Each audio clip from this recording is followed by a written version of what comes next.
북한 국가안보실장 사태. 네. 자, 이 사태가 되게 된 원인을 우리가 막 분석해봤습니다. 그랬더니 그렇습니다. 블랙핑크와 레이디 가가의 합동 공연을 미국에서 질 바이든 여사가 7번이나 우리에게 요청했는데 이미 뭐 블랙핑크 뭐 전 세계적으로 유명한 가수다 보니까 네. 그 공연을 요청하는 그 날에 이미 멕시코 공연도 있었다는 거고 예정이. 네. 그리고 또 우리나라한테 7번이나 요청했는데 돈은 니네가 내라 뭐 그랬다는 얘기도 있고 네. 이게 좀 상식적이지 않거든요. 솔직히 말해서 이게 가능한 일입니까? 이런 것들 때문에 문제가 생겼다는 것? 그러니까 지금까지 나온 언론 보도를 종합해 볼 때 이제 줄기는 잡혀가는 것 같아요. 네. 우선 질 바이든 여사가 아니라 우리 측이 먼저 공연 요청을 했다. 그건 이게 맞는 정설인 말이에요? 것 같습니다.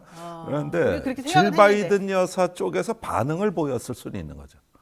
그러니까 이게 우리 측이 먼저 이 공연을 요청했다는 근거는 공연비를 우리가 대기로 했다는 데 있어요.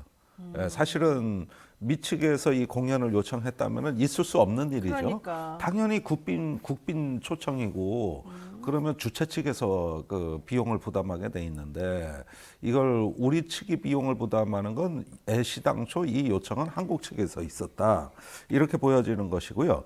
단 여기에 대해서 미국이 반응이 있었는데 이게 안보실을 통해 대통령한테 보고가 안 됐다. 그러니까 대통령도 관심이 있었다.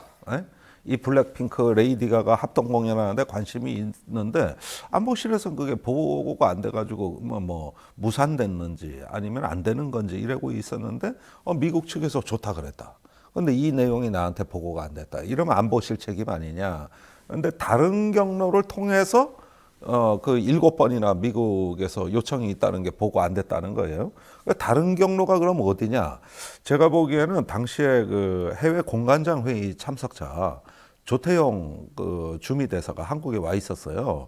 이때 윤 대통령을 만난 것 같습니다. 네. 그러니까 그 공관장들하고 같이 만났는지 어쨌는지는 확실치 않지만 거기서 미국 측 소식을 전해준 것이죠. 그렇게 되니까 안보실이 나한테 그런 보고 없었는데 대통령은 이런 반응이었을 거고 그러니까 이거 뭐야 알아봐 하다가 일단 대통령이 경로했는지 김건희 여사가 경로했는지 요 대목이 좀 헷갈려요. 네. 제가 보기에는 윤 대통령은 이걸로 안보실장을 경질하고 싶지는 않았던 것 같아요. 뭐 밤늦게 10시까지 환송식도 했다. 뭐 초등학교 50년 직이다. 뭐 이런저런 얘기 들어보면 이런 걸로 말이야. 그 안보실장을 헤매하면 내 체면은 뭐가 되고 말이야. 이러는데 이걸 그냥 묵과할 수 없는 세력이 있었던 거 아니냐. 굉장히 이 공연을 처음에 얘기한 사람이겠죠. 그 당사자가 이걸 갖다가 묵과할 수 없어가지고 계속 문제 제기하면서 좀 문제가 커진 거 아니냐. 그러니까 일단 처음에 보도 나오기로는 미국에서 질 바이든 여사가 7번 요청한 것이다라고 나왔는데 그건 아닌 것 같다. 아니 그거는 사후에 그런 것이고 그 사전에 미 측에다가 이걸 먼저 제안한 건 우리 측이라는 그러니까 것이죠. 우리가 제안한 건 확인이 된 겁니까? 우리가 아니, 먼저 제안했다는 건? 저는 부산일보 보도입니다. 부산일보 보도에? 부산일보 보도에 우리 측이 비용 부담을 하기로 했다. 이 대목이고요. 그다음에 그 대통령실로부터 블랙핑크 있는 그 소속사로도 연락이 갔다는 거거든요. 네. 그래서 뭐랄까 이번에 합동 공연을 요청을 했고 네. 이건 확인이 된 거죠. 블랙핑크 소속사에서 확인을 해준 거니까. 그렇다면 미국하고 다 얘기도 안 된 상태에서 블랙핑크한테 먼저 전화했다는 건 무슨 뜻이냐? 우리가 이 행사를 애시당초 제안했다는 뜻이 되는 것이죠. 그러면 비용 분담도 당연히 되는 것이고요. 이렇게 준비 안 된 상태에서 이 공연이 실제로 추진이 됐던 건 사실이고 오늘 아침에 국민일보 보도예요. 비록 대통령 순방 기간 중에는 무산이 됐으나 그 합동 공연은 계속 추진된다. 이게 국민일보 보도란 말이에요. 근데 참 이해가 안 가는 게 만약에 그렇다고 치면 왜 처음에 보도 나올 때는 질 바이든 여사가 7번이나 요청했다가 왜 나오며 아니 그렇게 요청을 하는 거면은 비용을 자기네가 부담하는 게 기본일 텐데 왜 우리 보고 비용을 부담하라고 하냐 이것도 이상하다 그랬잖아요. 그거야 김건희 지키기죠. 더 웃긴 건 그게 아니에요. 네. 질 바이든 여사 입장에서 레이디 가가를 좋아하지 않는다니까요. 레이디 가가가 물론 민주당 사람이어서 민주당 공연 같은 데 많이 오는 건 맞고 네. 지난번 초청 공연 때 왔었지만 네. 생각해 보세요. 질 바이든은 남편이 있고 아들이 있는데 네. 그 남편과 아들이 전부 다 그 레이디 가가하고 연문이 나가지고 추문 때문에 엄청나게 부끄러운 일이 많이 벌어졌었는데 하필이면 대한민국에 제일 잘 나간다는 요즘 제일 잘 나가는 글로벌 앰베서더 블랙핑크를 불러가지고 네. 자기네 남편하고 자기 아들하고 그렇게 엮여가지고 이상한 추문을 만들어낸 그것도 뭐 남편하고만 있으면 또 말도 안 해. 온 집안의 남자하고 그냥 그 썸씽을 만들어낸 그 사람, 그것도 나이 차이도 많이 나는 그 사람하고 굳이 이런 걸 하라고 할 리가 없잖아요. 만약에 한다면 상식적으로 보면 네. 이런 걸 제안한 사람이 그 내막을 모르고 무식하게 너무 그리고 무성의하게 아무 조사도 없이 그렇게 한번 이 사람도 유명한 사람이고 지난번에 보니까 둘이서 협연도 하더라. 이런 아주 얄팍한 지식을 가지고 그 사람이 그냥 이거 좀 멋진 척하고 제안을 했겠죠. 그리고 이게 돈이 얼마 들어가는 건지 현실적으로 얼마나 힘든 건지 알지도 못하고 상대방이 만약에 그런 제안 받아봐요. 나 우리 남편하고 아들 때문에 그런 추문이 있는 여자가 있었기 때문에 내가 할 수가 없어. 이런 말을 어떻게 하겠습니까? 당연히 거기서 싫어하겠죠. 근데 아니. 싫다는 걸 좀 좋게 말을 못 하겠죠. 자, 우선 질 바이든 여사가 레이디 가가 얘기를 한 게 아니라 블랙핑크 얘기를 한 거고. 그러니까 그래요, 레이디 블랙핑크 가가 좋아요. 문제는 저기 가로 속에 들어가 있는 거고. 그러면 그 얘기를 질 바이든 여사가 했는지 안 했는지 레이디 가가 얘기가 또 아들 또 그러니까 내 말을- 남편 뭐 이것까지 고려 못할 수도 있는 거고. 아니지, 그건 정말 말도 안 되는 거죠. 왜냐하면 일국에 우리가 지금 이 국빈 방문한다고 지금 몇 년 만에 하는 국빈 방문이라고 엄청나게 잘난 척하고 지금 떠들고 성과를 내고 있었어요. 네. 그럼 한치 오차도 없어야 되는 건데 대한민국이 미 합중국의 그 높으신 분들 만나러 가면서 뭔가 좀 선물한답시고 제안을 하는데 그 둘 간의 관계도 모르고 이 사람하고 공연하면 저 사람이 싫어할 거라는 것도 모르고 분위기 나빠지는 것도 모르고 그냥 한다고요? 아니 그러니까 안보실에서는 이건 뭐 말이 안 된다고 벌 수도 있었는데 그걸 굳이 고집하는 무식한 사람이 있다니까요. 무식한 사람이. 그 사람이 그렇게 무식한 사람이 어떻게 있을 수가 있냐고요. 그 중차대한 일에. 네, 그러니까 그 정도도 눈치도 없는. 이게 공식 라인에서 다 시작되고 추진됐으면 그런 일 없다니까요. 그러니까 내가 하고 싶은 말이 그 말이에요. 어. 그러니까 어. 공식 라인도 아닌 것들이 자꾸 설치되니까 이 모양이 나오는 거 아니에요? 그렇죠. 이 정부가 뭐 하는 일이 다 그랬지 뭐. 거기에다가 이번에는 제가 보기에는 여사 행사였을 것 같아요. 이게 그 국빈 정상 일정이 될 수가 없어요. 이게 뉴욕의 카네기 홀로 장소까지 정해졌다고 공연장이. 네. 근데 워싱턴에서 뉴욕까지 거리가 얼만데 3시간 간다면서요, 비행기로? 기차로 3시간 반이에요. 기차로? 예, 제가 많이 다녀봤어요, 거기. 뉴욕에서 워싱턴까지. 네. 그리고 주로 기차 여행이 많은데 굳이 비행기를 동원한다 하더라도 2시간 이상은 좋게 걸리거든요. 그렇다 공연장이 뭐 이동해야지. 이렇게 보면은 이게 아마 별도의 김건희 여사 일정일 가능성이 높았다. 그리고 일부 한겨레 신문 보도죠. 여사 일정이 누락된 거에 대해서 대통령이 경로했다. 그러니까 안보실에서 왜 여사 일정 제대로 안 챙기냐고 대통령이 경로했다는 거거든요. 여사 일정이 또 있었어야 되는군요. 그럼 지난번에 여사 일정이란 게 이렇게- 뭡니까? 김건희 여사가 질 바이든 여사를 어떻게든 한번 해보려고. 그 옛날에 왜 이명박 대통령은 그 캠프 데이비드 방문할 때 네. 그 조지 부시 대통령 만나러 갈 때 하도 연구하다가 답이 안 나오니까 개 먹거리 사갔잖아요. 그 개 애완용 개 이름 파악해가지고 그다음에 이제 그걸로 어떻게 해보려 그랬는데 이번엔 이거였다니까. 그러니까 어떻게 됐는데 문제는 이걸 안보실에다 시키니까 안 되는 거예요. 그게 안 되는 거라고. 안보실이 이런 거 할 줄 아냐고. 그럼 어디다 시켜야 돼요? 문화체육부라든가 그 공연기획사에 외주를 주든가 하지 안보실이 우선 블랙핑크가 누군지는 알아? 아니 근데 그런 걸 문화체육부 거기다 시킨다고 되겠습니까? 지금 날짜 얼마 남지도 않았는데 그날 공연이 잡혀 있는 애들이래. 죄송합니다. 공연이 잡혀 있는 그런 분들을 네. 우리가 공산국가도 아니고 야 너 여기 공연 잡혀 있지만 대통령님이 왕님이 여기 가신다니까 빨리 바꿔가지고 일로 와라. 이게 말이 안 되잖아요. 공산국가도 아니고. 블랙핑크 소속사가 이 정권의 약점이 많이 잡혔대. 물론 아무리 잡혔어도 그렇지.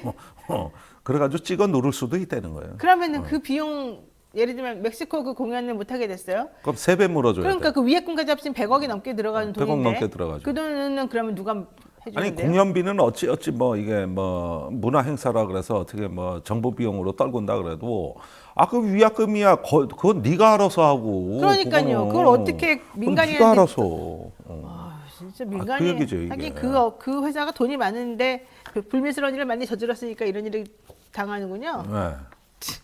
그런 근데 거죠. 왜 네. 질 바이든 여사는 우리가 이렇게 했다는 것에 대해서 특별히 반응을 못 하겠죠? 외교상?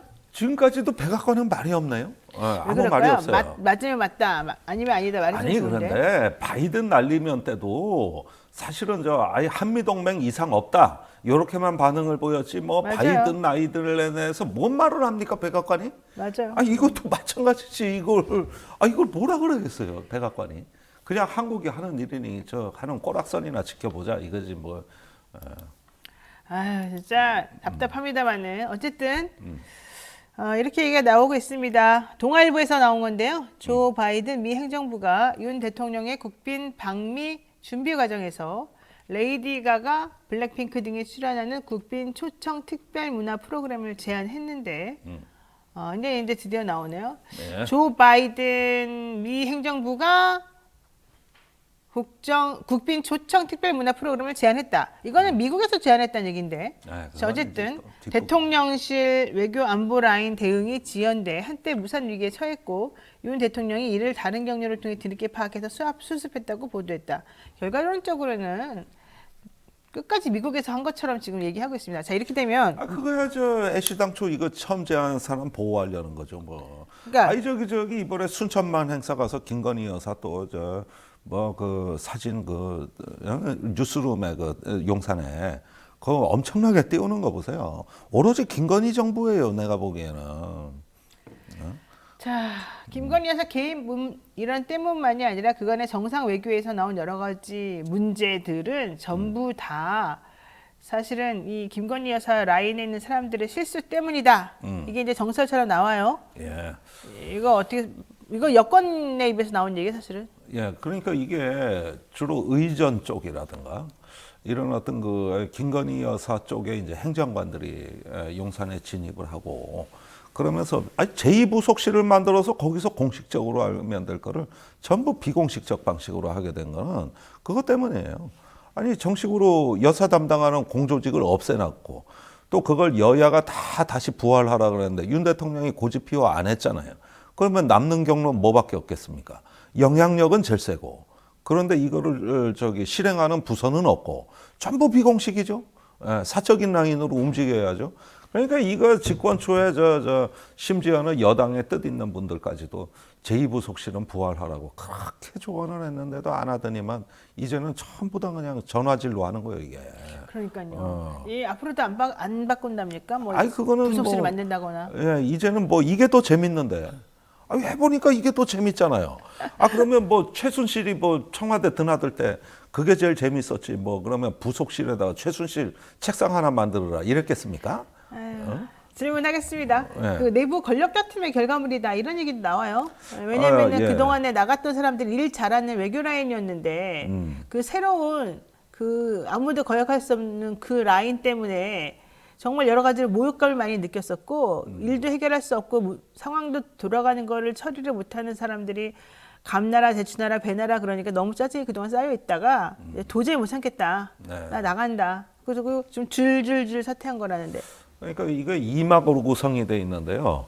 1막으로는 일단 신중한 외교파, 프로토콜을 중시하는 정통 외교관들의 몰락입니다. 그렇죠. 거기에 해당되는 게 일단은 이문희 비서관이 있고 김성한 안보실장이 있는데 김일범 의전 비서관도 외교부 출신이에요. 셋이 공교롭게 가장 대통령실의 중요한 외교직이 3개가 다 날아간 거예요. 그리고 의전 비서관은 이제 밑에 행정관이 그 비서관으로 영전을 했고 그 다음 인사가 중요한데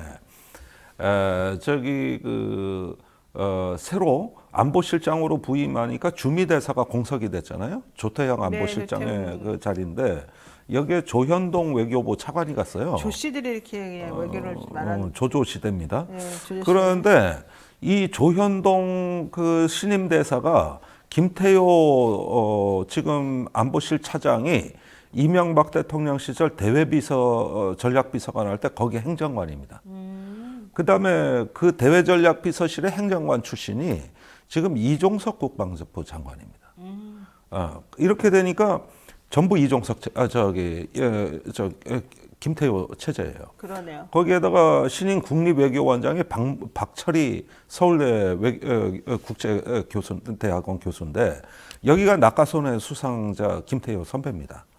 낙하손해 1회, 그다음에 김태효가 5회. 그럼 이번에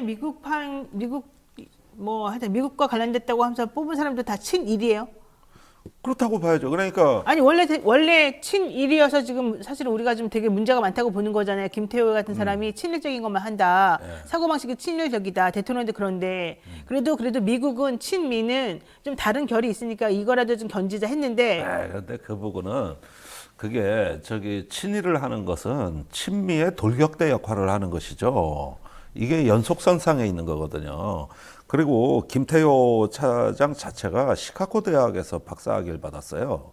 그 시카고 대학의 지도 교수가 미어샤이머라고 중국에 대해 가지고 아주 공격적 그 현실주의자. 그리고 이명박 대통령을 직접 만났던 사람이에요. 시카고 학파 사람들 아니에요, 이 사람들?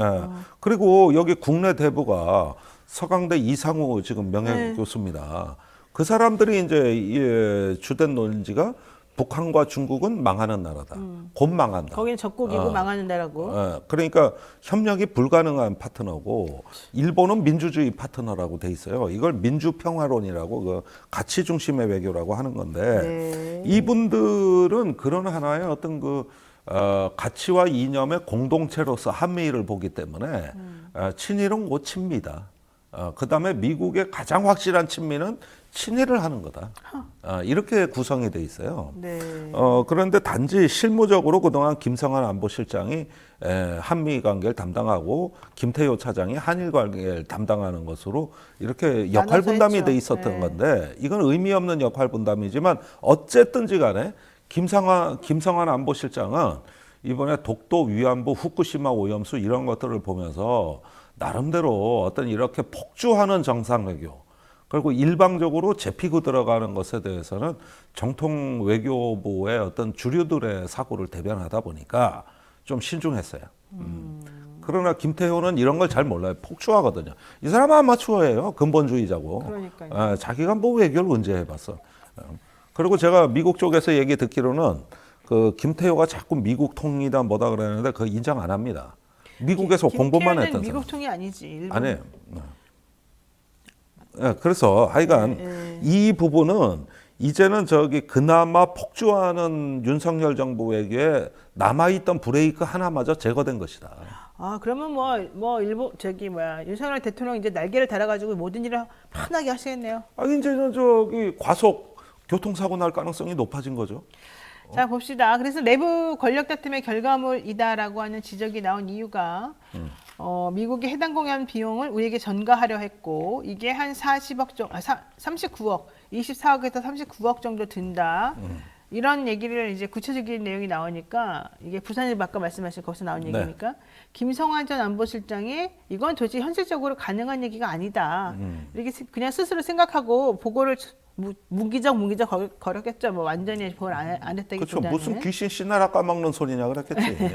그러니까 회의적이고 소극적으로 어쨌든 대응을 하니까 이것 때문에 매우 화가 난 그 극대노한 그분 라인이 그냥 쳐라 이렇게 가지고 결론이 나 더럽고 치사해서 안 한다 이렇게 나온 것 같아요. 그냥 이건 그냥 합리적으로 얘기를 해보는 건데 그러니까 이제 사실은 김성환 전 안보실장 원래는 처음에 대통령이 극대노했다고 나왔었거든요. 근데 그게 아닌 것처럼 보이는 게 김성환 실장하고는 대통령이 50년 지기 대관고등학교 초등학교 친구라는 거잖아요. 그러면서 사퇴하기 전날 밤에 환송 만찬도 가졌다고 하고 밤 10시까지. 네. 그러면서 여러 가지 속 깊은 얘기를 나눴다 그래요. 그러니까 본인이 국내로 한 건지. 제가 김성한 실장 고려대 교수할 때 세미나에서도 보고 평소 그 사람 이렇게 보면은 대통령님 제가 이번에 뒤집어 쓰고 나갈 테니까 확실하게 외교안보는 저한테 책임 전가하시고 확실하게 뜨세요. 이런 식의 얘기를 할 사람이 아니에요. 그런가 하면은 불만을 이때 기회다 하고 털어놓을 인물도 아닙니다. 그 사람 무색무취해요, 성격적으로. 네. 이거는 대통령이 지 혼자 술 먹고 떠든 거예요. 그거 나가는 날까지 다 들어준 겁니다. 이게 초등학교 동창이라는 죄로. 그러니까 난 참 말이지. 이런 동창이 옆에 있고 그 권력 잡았다고 그냥 휘두르고 이러는데 내가 그 밑에서 따까리나 할 생각하면 아주 눈앞이 캄캄해지는 게 얼마나 굴욕적입니까? 얼마나 이거 더럽고 안 입고 온 일입니까 이게? 네. 그러니까 친구 사이라도 아닌 건 아닌 건데 끝까지 술 먹고 저 퍼대니까 그것까지만 들어주고 나간 거예요 이건. 네. 근데 중요한 얘기는 이제 끝나고 나야 되겠네요. 대통령 자리에서 내려오신 다음에 이제 여러 가지 뭉게뭉게 얘기가 피어나오겠네요. 아 그렇죠. 되게 지금은 안 나올까요? 지금은 뭐 그러는데 뭐 모르죠. 뭐 이제 더 큰 사고가 터질 거니까 이거 말고도 할 얘기가 뭐 하나둘이겠습니까 그게. 자, 제가 이제 걱정되는 거는 뭐 그런 해프닝, 레이디 가가 뭐 블랙핑크 이게 중요한 게 아니고요.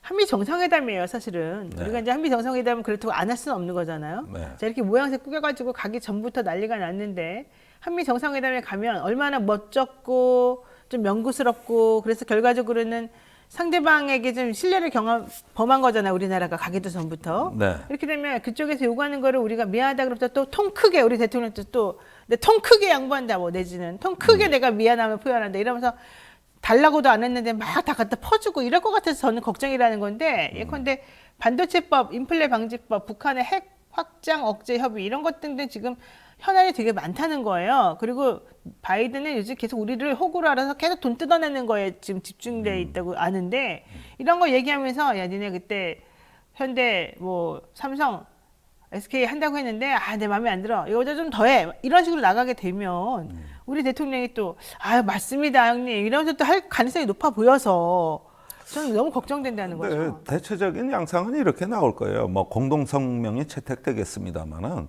일단 안보 문제가 제일 위로 배치될 것이고 그래서 미국이 제공하는 확장 억제력에 대한 굳건한 신뢰. 또 그냥 약간 약속 엄청나게 한 것처럼. 그렇죠. 하겠죠? 그리고 전략 자산 많이 보내준 데 대해서 감사하다. 엄청나게 한국 국민들한테 구경거리를 만들어준 거 아닙니까? 그런 점에서 일단 뭐 이게 안보 문제가 앞에 절반을 차지할 것이고 그 다음에 이 공급망에 대한 회복력 있는 공급망의 강화로서 저 반도체 배터리에 대해서 양국이 협력을 한다 이런 정도 명기를 할 거예요. 그러니까 아주 살짝 양념만 쳐놓고 본질적인 거에 대해서는 그리고 한국의 우려 사항은 전달했다. 전달. 자 이게 최대치입니다. 이게 최대치고 해결은 아니고 전달만. 바이든이 잘 검토해 보겠다. 이게 우리가 기대할 수 있는 최대치예요. 그럼 뭐 달라질까요? 그런 게? 아니 뭐 달라지겠습니까? 사진 찍고 싶어 갔는데.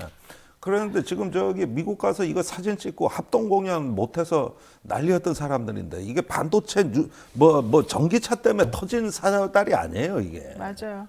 자 그런데 좀 전에 뭐 확장 억제력, 뭐 전략자산 이런 얘기했지만 결과적으로는 러시아하고 중국하고 완전히 등을 지는 식으로만 한 번 더 세기를 바꿀 가능성이 높네요. 하는 거 보니까. 예, 이제 한미일 굳건한 안보 협력, 이제 또 앞으로 G7 정상회의가 곧 예정돼 있지 않습니까? 네. 이런 걸 통해 가지고 인도 태평양 전략의 양측의 협력을 강화한다. 이렇게 합의해 버리면 그 말이 앞으로 중국, 러시아 배제하고 한미일 뭉치자는 이야기로 되니까 중국이 굉장히 반발할 거예요. 요즘 중국 분위기가 심상치가 않아요. 심상치가 않아요. 그러니까 이래저래 저는 미국 가서 우리 대통령이 건져올 게 없을 것 같고 정상회담 정말 우려가 된다는 건데. 건져오긴 뭘 건져옵니까? 빠져 허우적거리다 그렇지, 오면. 다 퍼주고 올 것 같은데. 사진만 잘 찍으면 좋아한다니까. 더 중요한 건 이거예요. 외교안보 라인이 지금 일을 제대로 못하는데도 박진 외교부 장관과 권영세 통일부 장관 그만두고 내년 총선 나간다는 거고요.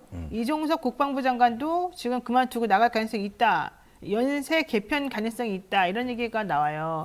그러니까 더욱더 이제 그 친미 친일 색채가 강화된 이제 돌격대 내각까지 이제 생겨날 가능성이 있습니다. 사실 굉장히 그 파국적 결과를 맞이하게 될 그런 어떤 안 좋은 조짐입니다.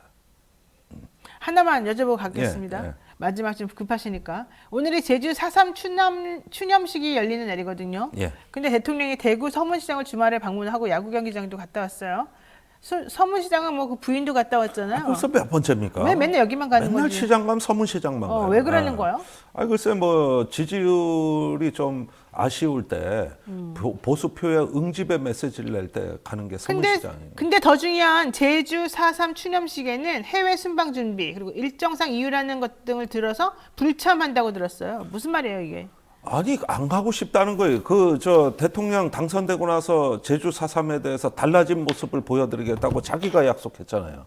매번 제주 4.3 온다는 거 아니었습니까? 네. 그리고 그 작년에는 당선자 신분으로 간 것 같은데.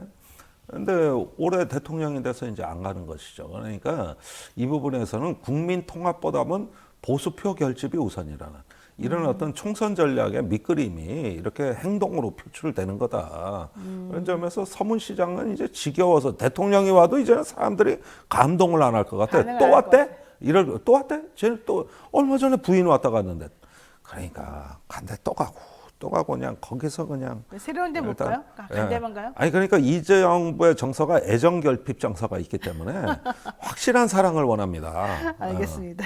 네, 자 오늘 김종대 정의당 전 의원하고는 여기까지 정리를 해야 될 것 같습니다. 원래는 더 많은 얘기를 나눠야 되는데 우리 의원님께서 바쁘셔가지고 여기까지만 하겠습니다. 혹시 하고 싶은 말 한마디 있으실까요? 아닙니다. 이거 충분히 했습니다. 예. 네, 아유 김종대 의원님 오시니까 우리 명랑한 블루님께서 또 후원도 해주셨습니다. 아이고 고맙습니다, 감사합니다. 여러분. 네, 고맙습니다. 네, 자 김종대 의원과 여기서 인사 나누겠습니다. 고맙습니다. 고맙습니다. 이재명 대표가 당직 개편 단행하면서 민주당도 내부 분위기가 정리되는 모양새라고 하죠. 이제 내년에 총선을 앞두고 민주당에서는 남아있는 큰 과제가 원내대표 총선을 총괄할 원내 전략을 총괄할 원내대표를 뽑는 일이 남아 있습니다. 원내대표 적합도 여론조사 1위, 당심에서도 1위, 여론에서도 1위를 차지하고 계신 분이죠. 항상 보면 이장님 같으신 분이 정말 이분인데요.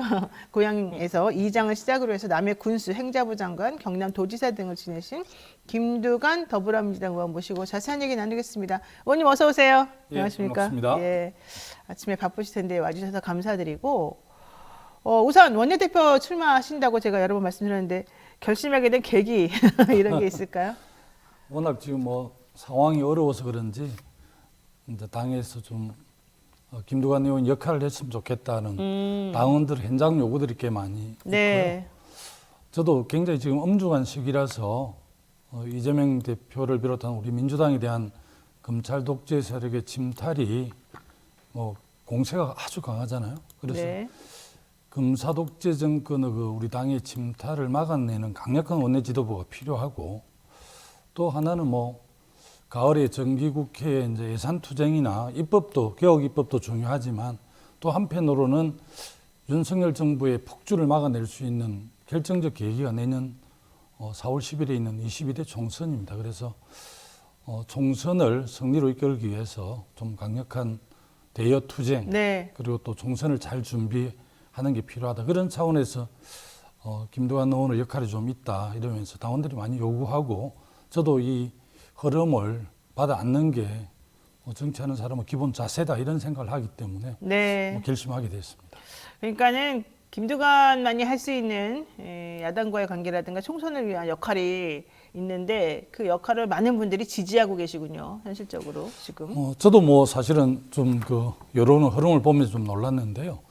최근에 지금 이제 창녕 군수 선거가 네. 내일 있거든요. 제가 사실은 국회 본회의 이틀만 빠지고 계속 창녕에 상주하면서 군수 경남도의원 선거를 했는데 전국에서 많은 당원들이 지원하러 오셨더라고요. 네. 오는 분들이 이제 창녕 군수 경남도의원 우서영 후보라고 여성 청년 27세 후보가 도의원으로 나갔고 네. 군수는 우리 당은 이제 한 분이 나갔고 저쪽은 기책사유가 국민의힘에 있어서 있죠. 네. 이번에 이제 후보를 안 냈는데 친여 무소속 후보가 6명이나 나왔어요. 그렇겠죠. 무소속으로. 그럼에도 불구하고 쉽지 않는 곳이죠. 창녕이 거의 뭐 대구 경부가 크게 다르지 않아서 그런지 많이 힘들긴 한데 그 지지하러 전국에서 많이 왔더라고요. 뭐 대전, 서울, 부산, 뭐 경북 이런 데서 많이 왔는데 그분들이 이제 성규 후보, 군수 후보 지지도 하고 우서영 경남도의원 후보도 응원하면서 네. 꼭 한마디 하시더라고요. 뭐라고 하십니까? 이번 원대가 언제 있느냐고 많이 물어보고 아마 5월 초쯤 있을 거라고 그러니까 꼭 좀 출마해서 당선돼서 이재명 대표 중심으로 당의 구심력도 좀 키우고 검찰의 그런 공격에 대해서도 좀 단호하게 막아내고 총선의 역할을 했으면 좋겠다. 꼭 나갔으면 네. 좋겠다. 이런 이야기를 해서 지난번 여론의 흐름하고 그 국민 일반의 여론하고 크게 다르지 않다 이런 걸 제가 느꼈습니다. 네. MK 한이라는 분이요. 2013년도에 네덜란드에서 김두관 의원님 만났습니다. 이동하는 차 안에서 대화를 했었던 한 문갑이라고 하는데 기억하시는지 모르겠습니다. 그럼요. 예. 격하게 응원합니다 이러시는데. 너무 반갑습니다. 제가 이제 독일 정부의 소총으로 독일에 1년 있을 때 제가 뭐 나이는 많지 않지만 네. 그 나이에 뭐 학술적인 공부하라고 한 건 아니고요. 예. 유럽 사회를 좀 보고 느낄 기회가 있었는데 그때 많은 교민들을 만났는데 그분 중에 한 분인 것 같습니다. 아 그렇군요. 예. 당원들이 김두관 의원 원내대표 적극 지지한다고 김종환님 얘기하셨고 드래곤님 무엇보다도 한 목소리 내는 민주당이 돼야 되겠습니다. 이런 얘기도 하셨고 김 의원님 부디 되셔서 열심히 이끌어주세요. 크게 말씀해주세요. 이런 얘기도 하셨고 예. 써니님, 강아지님, 스타렐리님, 송호선님께서는 아예 슈퍼챗을 보내시면서 응원을 크게 해주셨습니다. 엄청난 거금인데요. 감사드리고요. 개혁혁신의 아이콘 김두관 의원 이렇게 또 보내주셨습니다. 어깨가 무거우실 것 같아요. 예, 아무래도 지금 가을 정기국회 예산 투쟁도 그렇지만 오늘 뭐 나중에 물어보실는지 모르겠습니다만 양국관리법과 관련해서 네, 여쭤봐야죠. 대통령 거부권이 지금 예정돼 있잖아요. 네, 이런 거 보더라도 이제 민생 문제라든지 생존권 관련해서 우리 야당이 이제 야성을 좀 많이 키워야 될 것 같아요. 그렇죠. 우리가 이제 김대중 대통령, 노무현 대통령, 문재인 대통령 한 5년씩 한 15년 정도 집권을 하다 보니까 우리 당 국회의원들이 야성이 많이 무뎌졌어요. 뭐 저도 마찬가지고 그래서 정말 이제는 이제 야당임을 인식해야 되잖아요. 네, 윤석열 정부의 국정 운영을 보면서 우리가 작년 대선의 패배가 얼마나 아픈지 우리 국민들이 뭐 체감을 하고 있지 않습니까? 그래서 정말 당당하게 좀 그 여당 국정 운영에 대해서 제동을 걸고 민생도 또 사실은 민생은 뭐 정부 여당이 챙기는 거지만 국정 운영하니까 그러나 우리는 국회 또 제1야당, 제1당으로서 야당이지만 또 민생을 도외시할 수도 없고요. 제가 이제 현장에 지금 많이 다녀보면 특히 이제 지역이 소멸 위기를 맞고 있지 않습니까? 예. 그래서 전통 재래시장에 가면 거의 뭐 상인들이 장사가 안 되다가 아우성인데 너무 힘들어요. 그래도 전통 재래시장을 좀 잘 살릴 수 있는 게 사실 지역화폐를 발행해서 그 지역의 주민들이 그 지역의 전통시장에서 재래시장에서 이제 좀 이렇게 물건도 구입하고 이렇게 해야 되는데 그 지역화폐 예산도 윤석열 정부 다 깎았죠. 다 깎았는데 우리가 정말 살렸어요. 뭐 네. 우원식 박정 간사 저도 예산 소위를 했습니다만 살려서 3,500을 살렸는데 그나마 이제 거기에 또 지방 정부가 매칭해서 좀 보태서 네. 그나마 전통시장을 좀 살릴 수 있을 것 같아 다행인데 우리가 그런 역할을 이제 야당이 안 하면 예. 뭐 자기들 위주로 그냥 예산을 짜는 거기 때문에 그래서 이제 일당으로 역할이 있는 것이죠. 알겠습니다. 저희 살국구님께서 저는 양산 권리당원입니다. 3월달에 배드민턴장에 오셨는데 소심해서 인사도 못 드려서 대신 인사드립니다.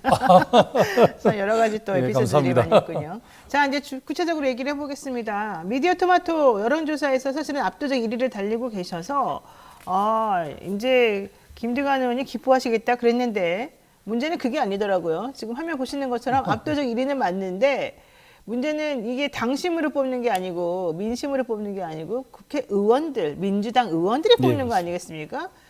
제가 그래서 민주당 의원들한테 여쭤봤더니 좀 회의적으로 아닌데 이러시는 분들이 많아요. 이거 솔직하게 그냥 여쭤보는 거예요. 죄송하지만. 예.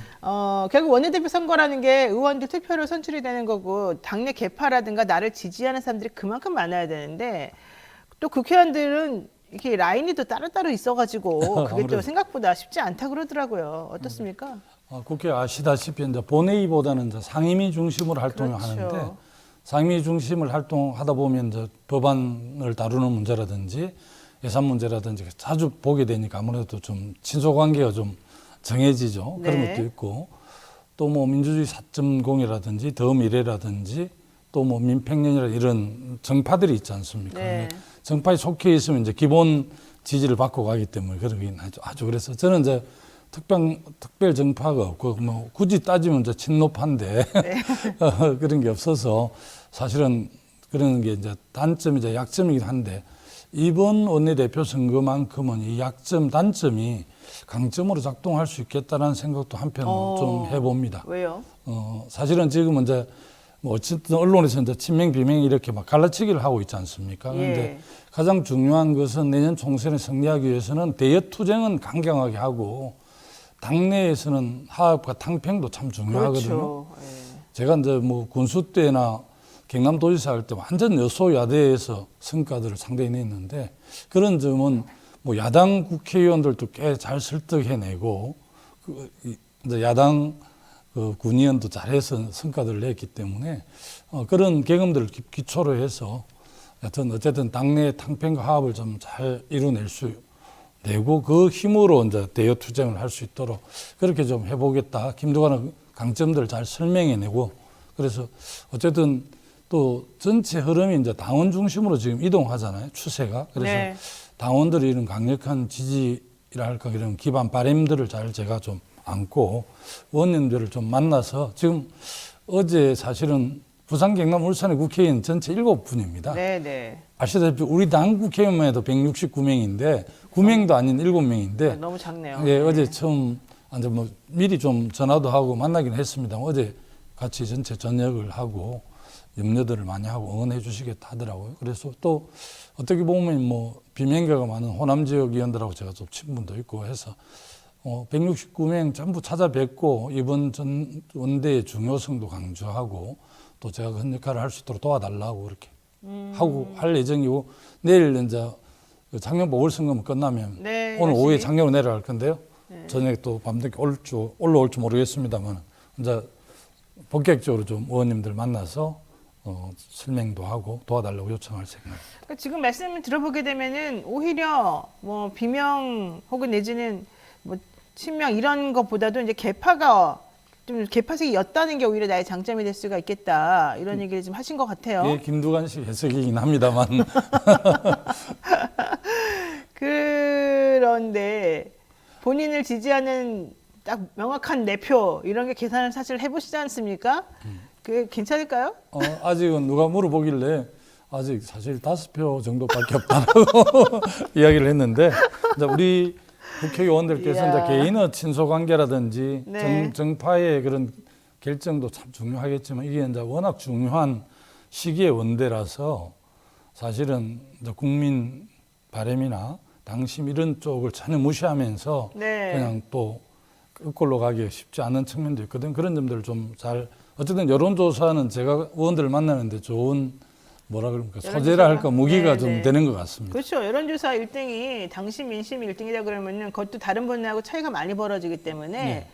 국회의원들이 아무리 자기네 개파가 있다 하더라도 그거를 무시하기는 쉽지는 않을 겁니다. 제가 최근에 이제 전화하고 만나 보니까 그렇게 나쁘지 않아서 느낌이 하여튼 열심히 일 계획입니다. 근데 사실 충격이네요. 5표라니.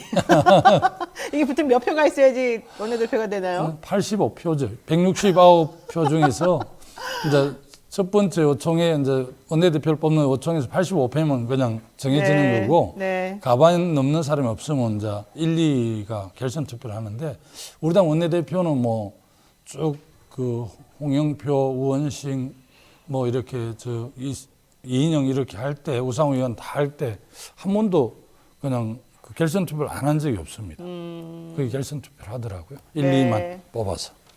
야, 이걸 읽어드려야 되나 말아야 되나 제가 고민을 한 1초 정도 했는데 읽어드릴게요. 닥터 K님께서 김두관님 화이팅입니다.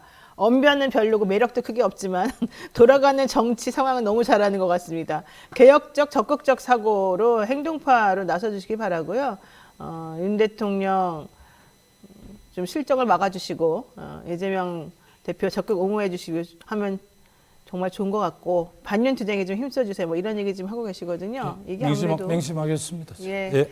자, 지금 비명계 의원들 분위기가 조금 가라앉았다고는 하지만 또 사실은 그것도 아닐 수도 있을 것 같은데 결과적으로 제일 중요한 건 내부 화합 문제인 것 같은데 그거를 원내대표가 얼마나 잘 해주느냐가 또 중요할 것 같습니다. 왜냐하면 바깥에서 바라보는 사람들은 민주당 맨날 지네끼리 싸워 이런 생각을 할 수밖에 없거든요.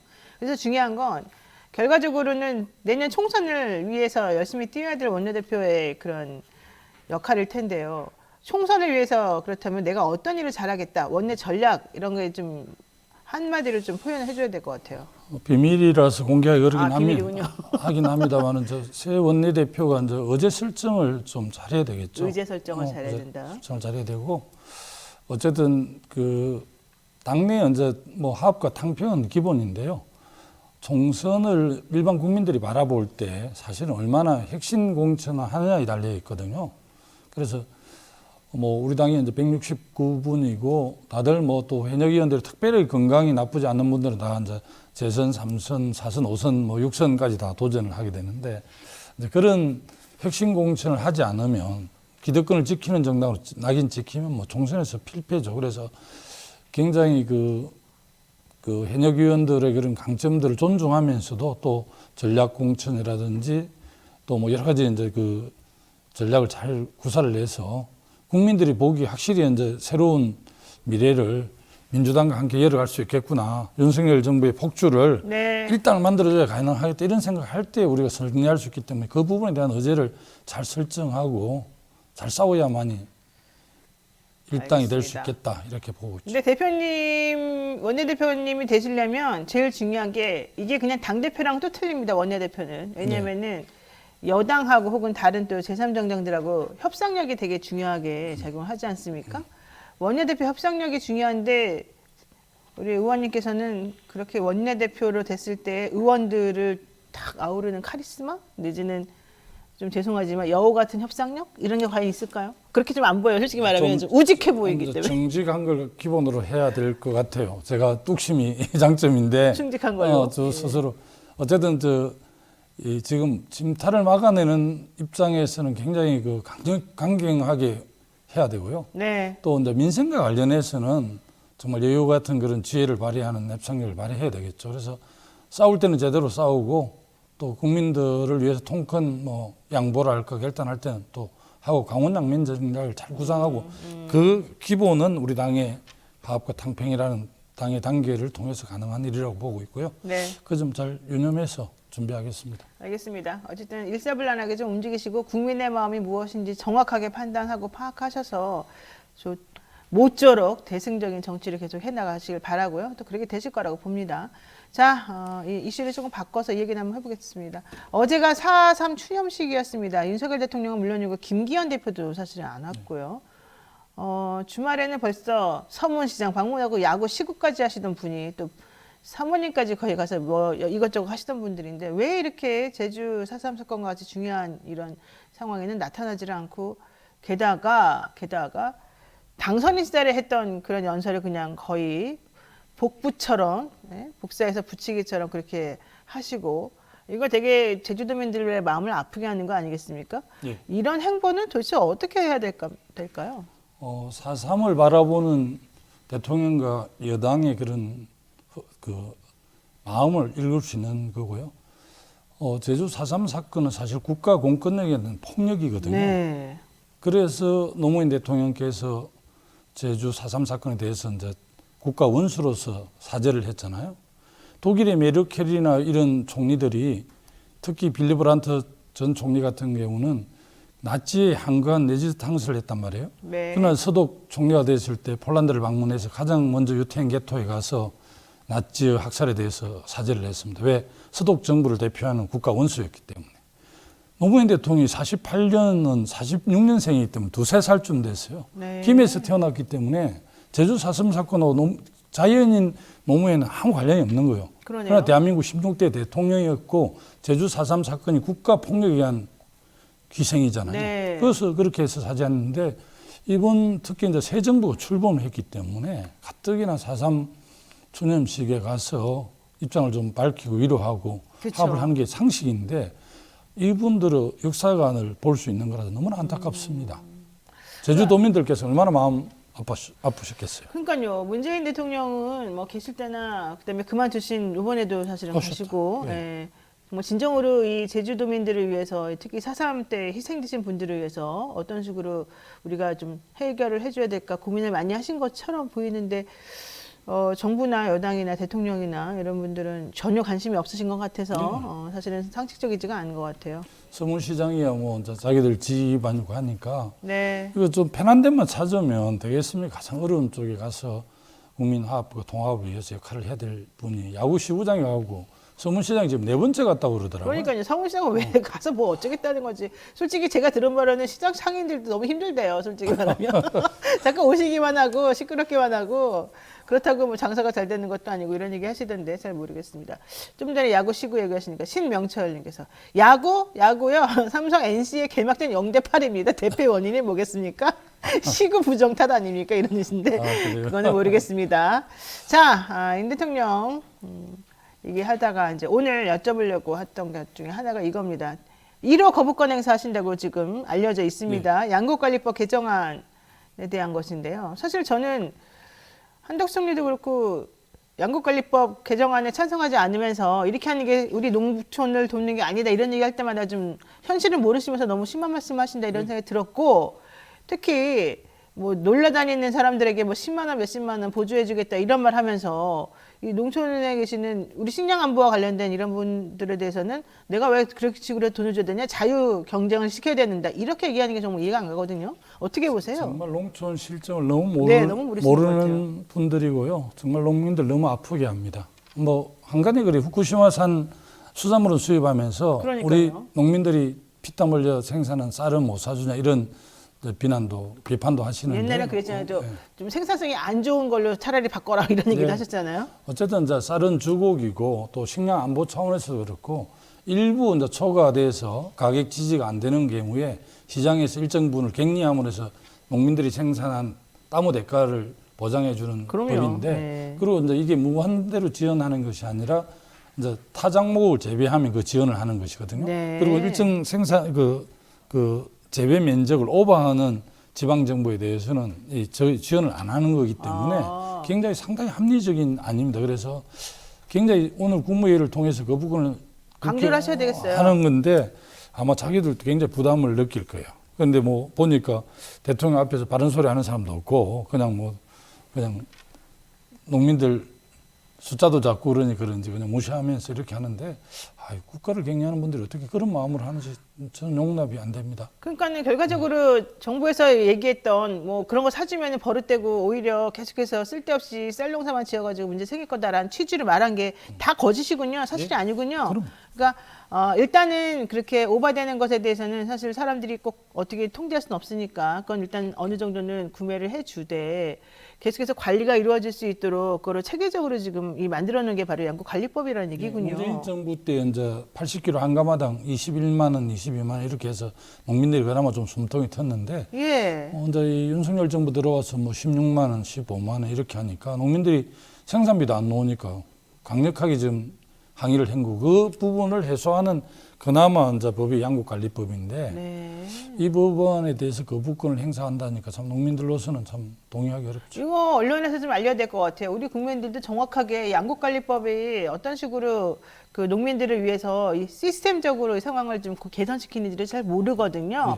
그냥 무조건 좀 쌀 남아도는 거 있으면 그냥 공짜로 사주는 듯한 그런 뉘앙스만 계속 풍기니까 그렇게 이야기를 하네요. 사람들이 저쪽에서. 잘 모르는 거예요. 야, 이거 되게 중요한 문제 같아요. 이 우리 방송 들으신 분들 많이 퍼뜨려 주시고 그러면은 결과적으로 민주당에서는 대응을 할 수 있는 방법이 없습니까? 뭐, 하긴 대통령 거부권 행사를 어떻게 하겠습니까? 제적 3분의 2 참석에 3분의 2가 돼야만 가긴 한데 120석을 갖고 있는 국민의힘 참석에서 동의를 안 하기 때문에 사실은 거부권을 재의결하기는 어려운 그런 상황입니다. 그렇군요. 일단 알겠습니다. 자, 그리고요. 민주당이 오는 6일에 후쿠시마 방문합니다. 뭐 양이원영 의원이 이제 아마 중심이 돼서 네 분이 방문해서 지금 상황을 좀 정확히 알아보고 이렇게 하면 안 된다고 항의를 하러 가시는 걸로 알고 있습니다. 근데 주호영 원내대표는 그게 바로 친일이다 이렇게 얘기하시는 거예요. 제가 아까도 여쭤본다고 했는데 이해가 안 갑니다. 왜 그게 친일이 될까요? 우리 정부가 강력하게 일본의 후쿠시마 오염수를 방류하는 문제를 막겠다고 하면 양이원영 의원을 비롯한 네 분이 일본을 굳이 갈 이유가 없죠. 우리 정부에서 미온적 태도를 취하니까 가서 이제 현황도 파악하고 일본 정부에 강력하게 후쿠시마 오염수를 방류하지 못하게 하는 걸 촉구하는 거기 때문에 그 해석을 어떻게 그렇게 하시는지는 잘 모르겠어요. 정말 이해가 가지 그러니까요. 않습니다. 아니 근데 저는 더 황당했던 게 뭐 여당이야 이제 정치적인 의미에서 이득을 위해서 그렇게 할 수도 있다고 주장해볼 수도 있겠다고 하는데 좀 전에 제가 확인 계속 여러 번 보여드립니다만 경향신문에 나온 걸 보면 당내 일각에서는 여론의 역풍을 우려한다고 지금 화면 보시면 나오지 않습니까? 네. 민주당이 후쿠시마 방문을 추진한다. 점점점 당내 일각 여론 역풍 우려 이렇게 나오는 거예요. 저기서 말하는 여론 역풍이라는 게 무슨 말이고 당내 일각의 그 일각은 누굽니까? 좀 아주 험하게 말하면 좀 색출해야 되겠는데 그러니까요. 저는 정신 나간 이야기를 하는 의원이 있는지 난 의심스럽는데 왜 저게 왜 여론 역풍이죠? 제목을 저렇게 뽑았는지 모르겠습니다. 뭐 지난 이야기지만 윤석열 검찰총장으로 있을 때 제가 그 국회에서 할 수 있는 유일한 권한이 검찰총장 탄핵할 수 있는 권한이 입법부에 있거든요. 국회에. 네. 그래서 제가 그때 의원님들한테 다 친전도 보내고 동의를 구했지만 그때 우리 이제 지도부에서 윤석열 검찰총장을 탄핵까지 가면 역풍이 분다 이렇게 하면서 맨날 말렸어요. 역풍 타는 거 지겨워 죽겠어요. 솔직히 말하면. 예. 무슨 역풍이 있습니까? 네, 역풍이. 무슨 역풍인지 모르겠어요. 예. 네. 자, 오 그레이스님께서 주호영 원내대표한테 후쿠시마 원전수와 수산물 다 드시라고 하시면 되겠습니다. 그래도 그렇게 하는 건 좀 너무 심한 것 같네요. 자, 윤 대통령이요 국민 앞에서 공개적으로 독도는 우리 땅이다라는 선언을 하실 예정이다. 근데 이거 솔직히 유승민 전 의원 반대하고 있습니다. 저도 이해가 안 갑니다만. 이런 조치 내지는 전체적으로 지금 친일행각하시는 것처럼 보이는 이런 거 어떻게 보십니까? 아유, 너무 넌센스죠. 이미 실효적 지배를 하고 있고 독도는 정말 우리 고유의 영토인데 네네. 그걸 굳이 뭐 이렇게 독도는 우리 땅이라고 대국민 담화문을 내면 일본이 노리는 오히려 국제 분쟁 지역으로 자꾸 그렇죠. 만들려고 하는 거지 않습니까? 일본이 네. 교과서에도 싣고 이런 게 자꾸 분쟁 지역으로 만들어서 자기들이 유리하게 끌고 가려고 하는데 오히려 일본의 그런 전략이 말려드는 꼴이라서 참 안타깝습니다. 독도를 굳이 우리 땅으로 선언할 이유가 뭐 있습니까? 이미 실효적 지배를 하고 있고 우리 땅인 것을 난 넌센스라고 봅니다. 그러니까 문재인 정부 때 사실은 일본이 계속 일부러 도발을 하지 않습니까? 그래서 예. 국제적으로 분쟁 지역이다라고 하는 인식을 심어 주어서 그것을 국제 재판소로 끌고 가려고 하는 속셈이고 그런 순간에 우리는 여론에서 이제 세계적 여론에서 밀릴 수 있다. 그래서 일부러 조용한 외교를 한다. 뭐 이런 얘기가 계속 그동안 기조였었거든요. 근데 이번에 정부가 바뀌면서 오히려 대통령이 나서가지고 일본의 주장을 옹호하는 듯이 보이는 여러 가지 것들이 좀 사실은 상당히 부적절해 보인다라는 얘기였는데. 결과론적으로 독도는 우리 땅이라고 선언까지 한다 그러니 참 전체적으로 좀 이렇게 큰 그림을 못 보고 이렇게 하시는 게 아닌가 좀 걱정도 되고 합니다. 자 마지막으로 이제 원내대표 나오셨고 후보 나오셨고 현재 민주당 내부 사정 보셨고 그리고 현재 우리 정부의 일본관이나 미국에 대한 어떤 행동하는 거 다 보셨을 텐데요. 총평을 한번 해주시고 좀 정리를 해주시죠. 이번 4월 말에 다시 뭐 방미한다고 그러는데 우리 국민들께서 많이 염려와 걱정이 많아요. 네.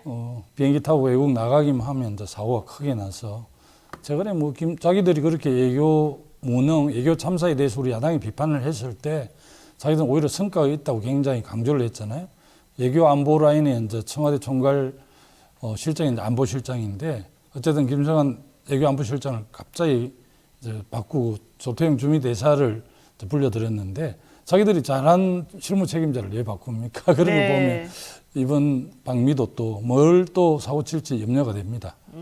오히려 뭐 국민의 안위를 대통령이 걱정해야 되는데 대통령 그런 외교 성과에 대해서 국민들이 염려를 해서 매우 걱정이 되고요. 그럼에도 불구하고 우리 야당은 이제 단단하게 좀 잘 준비를 해서 그런 부분에 대한 비판도 하고 또 뭐 대안도 제시하면서 어쨌든 제 일당으로서 또 역할은 해야 되지 않을까 싶습니다. 네, 자 어쨌든 지금 민주당의 당원들이나 여론 조사에 응하는 우리 또 국민들이 김두관 의원을 지지하고 응원하는 데는 다 이유가 있겠죠. 아무래도 강력한 대화 투쟁을 좀 해달라. 그리고 지금 대한민국 경제 좀 살릴 수 있도록 대통령님께 좀 행동할 수 있게끔 좀 해달라. 뭐 이런 여러 가지 이야기가 있고 검찰공화국이라고 불리는 이런 것들에 대해서도 조금 대처를 좀 해달라 이런 얘기 같은데요. 응원하겠습니다. 열심히 하시고 예. 또 좋은 소식이길 잘 바라겠습니다. 준비하겠습니다. 네, 오늘 여기까지 말씀드리겠습니다. 고맙습니다. 고맙습니다. 네. 예. 4월 5일 재보궐선거가 있는 날인데요. 네. 재보궐선거가 국회의원은 한 곳 전북 전주을에서 또 그리고 기초의원을 또 뽑습니다. 경북 포항 나 전북 군산 이제 두 곳에서 뽑고요. 보궐선거 교육감 울산에서 한 곳, 기초자치단체장 경남 창녕에서 한 곳, 기초의원 4곳 등 총 9곳에서 한답니다. 여기서 이제 우리가 눈여겨볼 것은 바로 재선거 국회의원인데 전북 전주 을이에요. 예. 여기에 이번에 그 김건희 여사와 관련된 증언을 계속 해왔던 안혜옥 씨가 옛날에 뭐 어린이 태권도 협회장인가요? 예, 그분이 김건희 씨와 어떤 술집에서 만났었다 뭐 이런 얘기하면서 계속 얘기했는데 그게 허위사실 유포 아니냐 그러면서 또 지금 수사도 받고 그랬잖아요. 근데 결론이 났습니까? 아직 안 났어요. 아직 안 났어요. 네. 네, 그런데 어쨌든 그래서 이분이 유명해졌는데 이번에 전주 을 이상직 의원이 여기서 했었었나요? 그랬었죠. 예, 그분 나가고 어쨌든 비어 있는 곳이 생겼죠. 그래서 민주당은 책임을 통감하고 민주당 안 나가고 네, 민주당 후보를 안 사람이었던 사람들이 이제 무소속으로 나가고 네. 그리고 진보당이 약진하고 있었고 이랬었단 말이죠. 그랬었죠. 강성희 진보당 후보랑 임정혁 무소속 후보가 사실은 2파전으로 갔는데 예. 갑자기 여기에 안혜옥이 등장한 거예요. 근데 지금 안혜옥 씨는 사실은 1위도 노리고 있어요. 알아요? 맞아요. 왜 그렇게 됐을까요? 일단 이런 거예요. 안혜옥 씨가 계속 들어와서 뭘 주장했냐면 윤석열 대통령 탄핵을 주장하고 있어요. 그러니까 본인이 국회의원 되면 탄핵을 추진하겠다. 그리고 그 MBC였던 건 제가 기억하는데요. 토론회, 후보자 토론회에서 MBC 토론회. 욕을 했어요. 윤석열 개 XX는 나만 할 수 있다 이랬어요. 그거 하고 나서 엄청나게 반응이 일어나는 거예요. 사람들이 그냥 그 안혜옥 후보가 너무 시원시원하다. 물론 그것 때문에 고발도 당했거든요. 지금 시민사회단체라는 곳으로부터. 근데 어쨌든 김건희 씨 팬클럽인가 뭐 어쨌든 거기로부터 고소도 당했는데 그러면서 지지율이 상승을 했어요. 왜냐면 사실 이제 그 호남 지역이잖아요. 전주 같은 경우에 그 지역에서 윤석열 정부에 대한 어떤 실망감 이런 부분이 크다 보니까 이거 애매모호하게 얘기하는 사람보다는 좀 확실하게 얘기하는 사람을 밀어주자 이런 분위기가 좀 형성이 되면서 사실은 한 10% 초반에 처음엔 그랬는데 점점점 상승세를 타고 있는 거고 지금 깜깜이 기간이라 여론조사를 할 수 없지만 안혜옥 후보 측에서는 거의 1위까지도 할 수 있을 것 같다. 그리고 이번 선거는 지금 오늘 비가 오고 있잖아요. 비가 오고 있고 사전 투표율이 10.51%예요. 오늘이 투표하는 날이죠? 그렇죠. 오늘이 투표한 날인데 어제까지 사전 투표율이 10.51인데요. 예전에 총선의 사전 투표율이 거기가 30%였어요. 3분의 1로 줄었단 말이죠. 그러면 투표하는 숫자가 줄어들 거라는 예상이 가능해요. 오늘 비까지 오기 때문에 현장 투표도 좀 적을 가능성이 있고 관심도 그렇게 많지 않고요. 지금 상황에서. 이러면 정말 몇천 표 차이로 당락이 바뀔 수도 있다는 거죠. 그래서 막판에 어느 후보가 사람들을 많이 투표장으로 끌어내느냐 이게 관건이 될 수 있기 때문에 어느 누구도 지금은 장담할 수 있는 상황이 아니다. 처음에 여론조사 결과는 진보당 후보가 가장 앞서갔었어요. 그것도 사실은 윤석열 정부에 대한 심판 성격이 저는 있다고 보거든요. 근데 진보당 후보보다 안혜옥 씨가 좀 더 강하게 나가니까 사람들의 표심이 약간 변동이 있는 것 같고 그런 상황이라고 하면 진보당 후보를 지지했던 사람들이 만약의 경우에 안혜옥 후보 쪽으로 넘어온다고 하면 전혀 불가능한 일도 아니다. 그러니까 추격을 상당히 가파르게 했고 거의 뭐 1, 2, 3위가 별 차이 없이 결과가 나오지 않을까 이런 예상입니다. 지금 갈골리 겉이라는 닉네임을 쓰시는 분이 예. 전주울 개표 방송을 안혜옥 후보 사무실에서 MBC가 맞아요. 한다고 그렇게 하네요. 하기로 했다고 그럼 무슨 얘기가 뜻이에요? 나오더라고요. 왜 안혜옥 후보 사무실에서 MBC가 개표 방송을 해요? 그 이제 방송국이 그렇게 간다는 것은 당선 가능성이 높은 사람을 찾아가죠. 보통 떨어질 사람을 인터뷰하지는 않잖아요. 그런 의미로 보여져요. 근데 뭐 장담은 할 수 없죠. 우리가 뭐 여기서 누가 된다 안 된다고 얘기할 수 있는 상황은 아니니까. 네. 그러나 이제 그런 징조를 봤을 때 뭐 당선 가능성이 높은 사람한테 가서 있다가 당선되면 바로 인터뷰를 해야 되잖아요. 언론사 입장에서는. 그러니까 언론사들이 쭉 보고 분위기 파악해서 어느 후보가 당선 가능성이 높은가 판단해서 갈 가능성이 높기 때문에 그래서 이제 그 현상이 결국 안혜옥 후보가 당선될 가능성이 높지 않나 그렇게 얘기하는 분들이 있는 거죠. 그러니까 처음에는 이런 댓글이 올라왔었어요. 뭐 무슨 얘기만 하면 안혜옥은 무조건 윤석열을 외친다. 무슨 얘기만 하면 무조건 김건희를 외친다. 질문 들을 필요도 없고 질문할 필요도 없다. 그냥 네. 오로지 자기가 말해야 될 때는 김건희, 윤석열 타도 뭐 탄핵 이런 말만 외친다는 거였어요. 네. 그래서 내가 야 그것만 가지고서는 현안을 해결할 수 있는 게 아닐 텐데 그게 먹히나? 그렇게 생각했는데 그래서 꼴찌였다가 이게 무소속 7번 아니에요 이분이? 7번. 꼴찌였다가 꼴찌였다가 갑자기 15%, 22%까지 계속 올라갔다는 올라갔다니까. 거예요. 그러면서 맞아요. 이 분을 지지하는 사람들은 이분으로부터 딴 얘기 듣고 싶어 하지 않는데요. 응, 오직 그 얘기만. 전주를 어떻게 뭐 발전시키겠냐 그럼 이런 그 필요 얘기만. 없어. 네가 안 해도 돼. 응. 배상은 부르다 하면 돼. 이러면서 너 필요 없어. 괜찮아. 너가 하는 일 딱 하나야. 이랬다는 거예요. 그렇지. 그러면서 그게 바로 걔 XX 얘기도 나오고 그 부인 얘기도 하면서 탄핵 얘기도 했다니까, 탄핵 얘기하면서 빨리 내가 들어가서 국회의원이 되어야지 일 안 하는 민주당 내버려 맞아요. 두고 탄핵시키겠다. 그렇게 얘기했죠. 이런 얘기도 했다는 거예요. 맞아요. 그러고 나니까 진짜 사람들이 너무 좋아해가지고 이 지지도가 높아졌대요. 그리고 이제 많은 분들이 지지하러 내려간 분도 많아요. 안진걸, 변희재, 주말마다 김용민, 가더라고요. 김준혁, 임세은 이런 분들이 다 가서 또 지지, 박예슬. 우리 방송 금요일 날 다 만들어 놓고 찍어 놓고 자기네 토요일 날 내려가. 아, 여기서 만들어 놓고. 왁자지 거를 아, 금요일 날 미리 찍어 놓고 토요일 자기네 날 토요일 날 선물 내려갔군요. 잡고 내려가더라고요. 그랬군요. 네, 나보고 내려가자고. 그래서 안 나갔어. 그래서 안 내가 나갔어. 내가 좀 몸이 둔해서 못 내려간다 했지. 공감이 확 되네. 몸이 둔해서. 자, 네. US 달러 100달러로 슈퍼챗을 보내셨습니다. 100달러로 보냈어요? 김미수님께서 네. 이게 역시 거의 13만 원인데. 그래요? 베이비박스 우리 아이 재단 후원이 참 의미가 있다는 거 아시니까 감사드리고요. 새희망님께서요.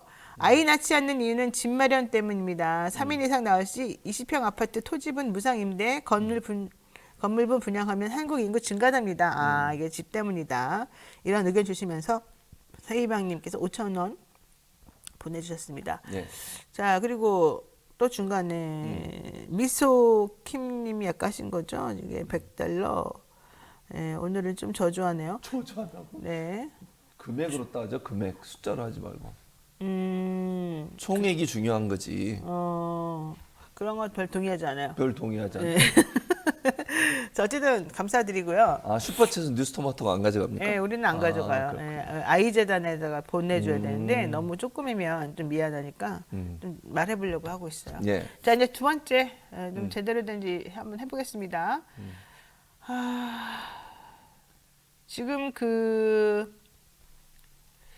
공천하지 않은 것도 있고 공천한 것도 있고 그러고 어디가? 전주요? 전주 창녕. 전주 창녕 다 마찬가지죠. 그래요. 창녕, 그러니까 전주도 이상직 의원이 이제 비리 문제 때문에 논란이 됐잖아요. 그래서 민주당이 책임을 통감해서 공천 안 했고, 창녕 군수는 또 이 사람 국민의힘 출신인데 거기도 또 문제가 있었어요. 그래서 국민의힘이 공천 안 해서 무소속이 많아요. 우리라고 얘기하면 안 되지. 민주당 후보는 성기호 후보예요. 성기호 후보가 나왔는데 성기호 후보가 열심히 뛰고 있고요. 무소속들이 여러 명이 난립을 하고 있어요, 지금. 그러다 보니까 보수표가 갈라질 가능성이 있어요. 그래서 성기호 후보도 뭐 전혀 불가능은 아니다. 창녕이 물론 뭐 TK 지역이고 이러니까 이게 좀 어려움이 있긴 하지만 그럼에도 불구하고 뭐 가능성이 전혀 없다 이렇게 보기는 어렵다. 무소속들이 이제 표를 가서 가져갈 수 있잖아요. 그랬을 경우에 더불어민주당 후보도 당선 가능성 안에 들어올 가능성도 있다고 보여집니다. 창녕 군수는 선거 여론조사가 거의 없었어요. 없기도 하고 관심이 없었던 거죠. 지난달 말에 실시한 여론조사는 후보들 간 접전 양상이라서 결과가 좀 어떻게 뭔지 될지 모르겠는데 몰라요. 네. 민주당이 성과를 낼 수 있겠습니까? 네, 뭐 전혀 불가능하다고 보지 않아요. 왜냐하면 무소속 검은 지금 몇 명이 나온 줄 아세요? 7명이 출마했어요, 무소속이. 그러니까 이제 이거는 유권자들이 자발적으로 단일화를 시켜주면 모를까. 왜냐하면 아무도 단일화를 못했어요. 원래는 무소속이 단일화를 하려고 그랬었어요. 네. 왜냐하면 표가 분산되면 안 되니까. 근데 결국 이해관계가 부딪혀가지고 단일화를 못했기 때문에 유권자들이 단일화를 안 해주면 표가 분산될 수밖에 없어요. 그러면 더불어민주당 후보는 한 명이잖아요. 네. 또 이재명 대표가 한번 내려가신 족족 이래서 뭐 모른다 이거는 저는 그렇게 봅니다. 그렇군요. 그리고 지금 대통령 인기가 좀 안 좋잖아요. 그런 것도 작용할 거라고 저는 봅니다. 자, 이 와중에 김동규님 2만 원 보내주셨고 강원희님 1만 원 보내주셨고 미미꼬미님 2만 원 보내주셨습니다. 관심이 오직 슈퍼챗에만 있구만. 왜 그렇게 부적절한 그렇게 말을 보여요. 해요? 그거 되게 편협한 사고방식이에요. 뭔 편협한 저는 사고방식. 댓글에도 관심이 많아요. 나에게 좀 관심을 가져봐 좀. 왜요? 내가 얘기하고 있잖아요 지금. 제가 잘 듣잖아요. 오로지 보면서 댓글과 슈퍼챗만 계속 보고. 아니 고마우니까 인사해야 되고 난 이 소리는 귀에 듣고 있고 나 멀티플 되게 잘하는 사람이에요. 나만큼 멀티플 잘 된 사람 봤어요? 이거 대본 보랴. 한동인 괴롭히지 마. 상대방 괴롭히랴. 그다음에 말할 때 잘못한 건 내가 지적해내랴. 댓글 보랴. 슈퍼챗 보랴. 얼마나 힘든지 알아? 우리 PD가 무슨 말인지 들어보랴. 누가 왔는지 안 왔는지 체크하랴. 진짜 입이 몸이 10개 있어도 안 되는 사람이 내가 그래도 이렇게 열심히 멀티로 하면서도 또 댓글 쫙쫙 읽어줘가지고 유의미한 댓글을 여러분들께 기쁨을 주잖아요. 내가 유의미한 댓글 자기한테 좀 안 좋은 얘기하면 다 읽지 그냥. 나한테 안 좋은 건 잘 안 읽고요. 나한테 좋은 것도 잘 안 읽어요. 아, 그래요? 예, 최진모에게 안 좋은 건 잘 읽어요. 예, 좋아, 이런 한번 비교해 봅시다. 예. 자. 포스님께서 노변 묘한 매력이 있어요. 힘내세요. 이렇게 했어요. 아, 이거 그래요? 읽어줘야 돼요, 말아야 돼요. 읽어줘야지. 이럴 때 나는 이렇게 한다고. 포스님께서 최진문 교수님 묘한 매력이 있대요. 이렇게 그렇게 다닌다고. 읽는다고? 예. 사실이 아닌 거를? 아니 사실과 거짓을 섞는 거지. 사람들이 잘 못 알아먹게. 나만의 이렇게 하는 거지. 어때요? 괜찮죠? 좋습니다. 예. 그리고 이게 또 그냥 한문 좀 쓰지 마세요. 이거 뭐예요? 무슨 백합님, 항해 백합님이에요? 아내가 욱했다. 오늘 네. 빨랑 7번을 찍어라. 이게 아마 전주 을에 계신 분인가 봐. 자, 두 번째 이슈 보겠습니다. 예. 윤석열 대통령이 어제 국무회의에서 양곡관리법에 대해서 거부권을 행사했습니다. 행사할 줄은 알았지만 진짜 거부권 행사하니까 기분이 안 좋더만요. 1호 거부권 행사인데요. 2016년도에 박근혜 전 대통령 거부권 행사 이후에 약 7년 만입니다. 그렇죠. 우선 시청자들을 위해서 양곡관리법이 뭐길래 대통령이 거부권까지 행사하나 한번 여쭤봐야 되겠습니다. 양곡관리법 같은 경우에 이런 거예요. 농촌에서 이제 쌀이 생산을 되면 요즘 쌀 소비량이 좀 줄어들었어요. 그러다 보니까 남는 쌀들이 좀 많은 거예요. 네. 그러면 가격이 어떻게 되겠습니까? 폭락을 하죠. 네. 농민들 입장에서는 열심히 농사 지었는데 결국은 손해보고 농사를 지어야 되는 상황이 되는 거예요. 그래서 농사 짓는 사람들이 농사를 포기하는 경우도 많이 생길 수 있고 네. 또 연로하신 분들이잖아요. 대체적으로 농촌에 계신 분들이 이분들이 생계에도 문제가 생길 수 있어요. 그래서 민주당이 주도를 해서 양곡관리법을 개정을 했고 이걸 이제 개정된 내용이 뭐냐면 현재도 물론 국가가 매입을 합니다. 일정 부분을. 네. 그런데 이걸 좀 법으로 만들어 쌀 수요 대비 초과 생산량이 3에서 5%이거나 쌀값이 전년 대비해서 5에서 8% 하락할 때 정부가 초과 생산량에 한해서 전량 매입을 하는 거예요. 그러니까 잘못 오해하면 안 되는 게 지금 정부나 국민의힘에서는 그 이상한 말을 해요. 네. 다 매입을 한다. 그게 아니고 초과 생산량에 대해서 전량 매입을 하고요. 아까 말씀드린 이 조건이 형성이 돼야 돼요. 초과 생산량이 3에서 5%가 돼야 되고요. 전년 대비 쌀값이 5에서 8% 하락했을 경우에만 매입을 하는 거예요.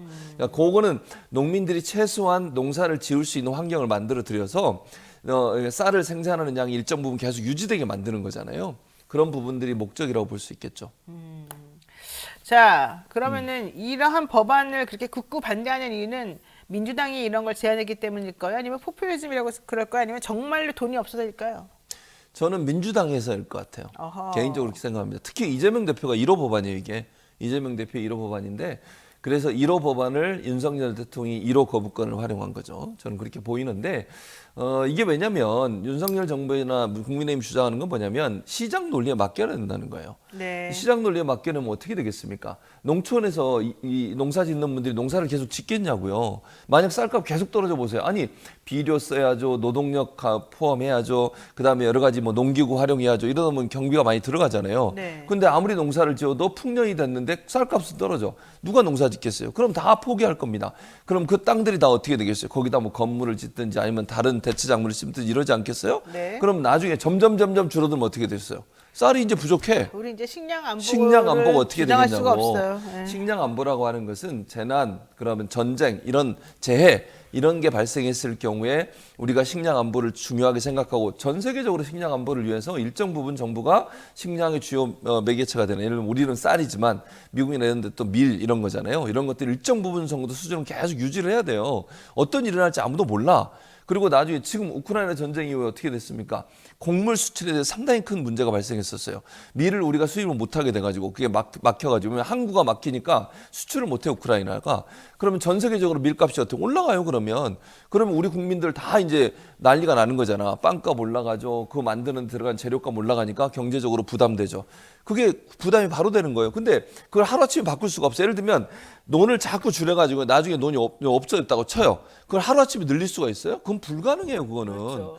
그래서 일정 부분 정부가 좀 매입을 하더라도 일정량의 쌀 수급량은 계속 유지하는 게 반드시 필요해요. 근데 그거를 이거는 무슨 포퓰리즘이다, 이게 무슨 돈이 어딨냐 이런 얘기하는데 쓸데없는 돈 쓰지 말고 순천만 가서 사진 찍고 뒤돌아보는 사진 찍는 화보 찍지 말고 이런 거나 좀 하세요. 그거 하려고 세금 준 거예요 대체?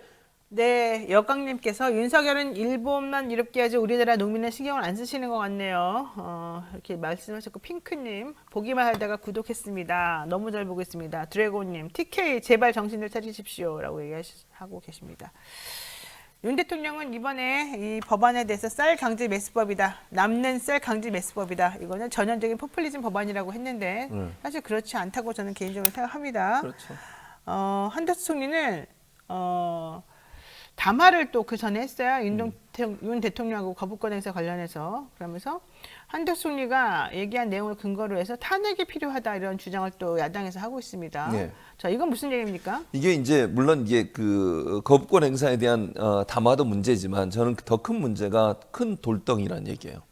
그런 얘기 들어보셨죠? 돌덩이. 네. 돌덩이라는 노래도 있는데요. 네. 어쨌든 이 돌덩이라고 하는 건 뭐라 그랬냐면 지리 과정에서 이런 얘기가 있었어요. 그 당시 제가 알기로 윤영덕 의원인 것으로 제가 기억하는데 네.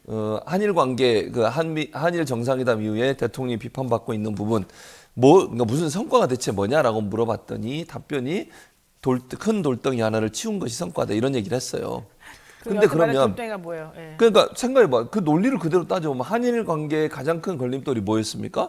강제징용 문제였어요. 그 판결의 문제였고 보상 문제였고 제3자 변제안을 내서 그 문제를 우리가 해결하겠다고 해서 먼저 제안을 한 거잖아요.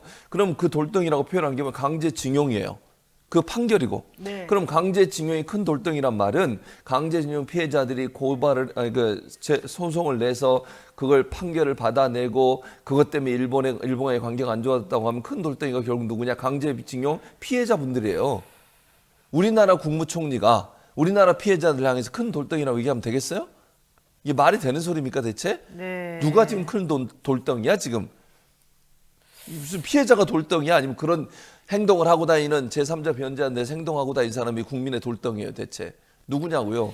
어쨌든 좀 상식적이지가 않은데 민주당 입장에서는 한덕수 총리가 수정전 개정안에 대한 분석 결과를 기반으로 해서 거부권 행사를 해야만 된다라고 그렇게 주장을 했었죠. 대통령이 건의했다. 이게 바로 탄핵 사유다 이제 이런 주장인데요. 여기 대해서 윤재갑 의원은 법 개정 취지 자체가 타 작물 재배를 장려해서 쌀이 과잉 생산되지 않도록 하는 걸 전제로 하는데 한 총리가 이거 곡해하고 있는 거다. 이렇게 얘기하고 있고요. 김승남 의원도 한 총리는 양곡관리법을 쌀 강제 매수법이라고 왜곡 선전하면서 거부권 행사를 건의했다. 그러니까 결과적으로는 내용을 잘 들여다보지도 않고 무조건 잘못된 거 하나를 가짜뉴스를 퍼뜨리면서 이 법은 안 됩니다라고 한 게 아니냐. 그렇죠. 이런 지금 얘기들을 하고 있습니다. 그리고 이제 이게 개정을 한 번 더 했어요. 왜냐하면 국회의장이 중재를 했거든요. 네. 처음에 민주당이 냈던 안은요, 이보다 훨씬 강해요. 네. 근데 국회의장이 중재를 하는 바람에 이걸 줄였어요. 예를 들면 3에서 5% 5에서 8% 이것도 퍼센트가 줄어든 거거든요. 네. 근데 그 전 걸 가지고서 분석을 해가지고 그걸 근간으로 지금 주장을 했다는 거죠. 그래서 네. 문제라고 주장을 하는 거예요. 자, 어쨌든 김기현 대표는요, 노무현 전 대통령도 6차례 거부권 행사했다고 주장하는데 그때 당시에 노무현 전 대통령이 거부권 행사한 거하고 이거랑 다른 거 아닌가? 다른 거죠. 네. 6건 중에 4건이 뭔지 아세요? 특검법 관련된 맞습니다. 거예요. 그러니까 특검 관련해서 논란이 많잖아요. 그러니까 거부권 행사한 것은 특검이 불필요하다고 생각해서 한 거고 이건 지금 국민의 민생과 관련된 거 아니겠습니까? 네. 특히 농민들과 관계된 거 아까 말씀드린 것처럼 그 식량 안보와 연관된 거기 때문에 정치적 이해관계 때문에 본인들이 반대할 수는 있지만 이걸 거부권 행사한다고 하는 것이 민생 입법에 대해서 그럼 대통령이 거부권 행사하면 앞으로 입법부가 하는 행동에 대통령이 마음대로 자기 마음대로 거부권 행사해서 모든 걸 무력화시키는 거잖아요. 상권 분립이 된 나라에서 입법부가 행정부를 견제할 수 있는 방안이 법을 통해서밖에 안 돼요. 뭐가 있습니까? 입법부가 하는 게. 네. 법을 만드는 거잖아요. 근데 입법부의 고유 권한인 제정, 즉 그 법을 만드는 일을 거부권이라는 걸 통해서 완전히 무력화시키는 행동. 한동훈 장관은 법을 만들어 놓으면 법 제정 취지와 다르게 법 취지와 다르게 시행령 가지고 뒤집어 엎는 행동.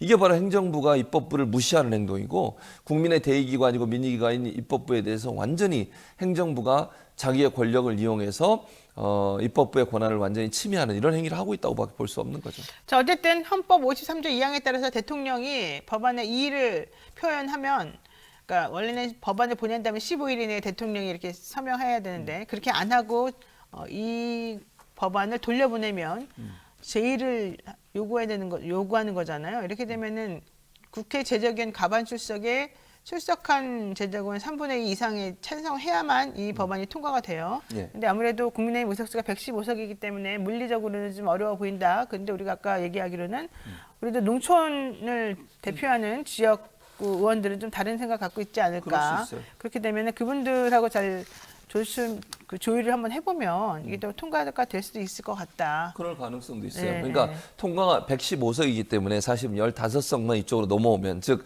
찬성 쪽으로 넘어오게 되면 통과될 가능성도 전혀 문제가 되는 건 아니다.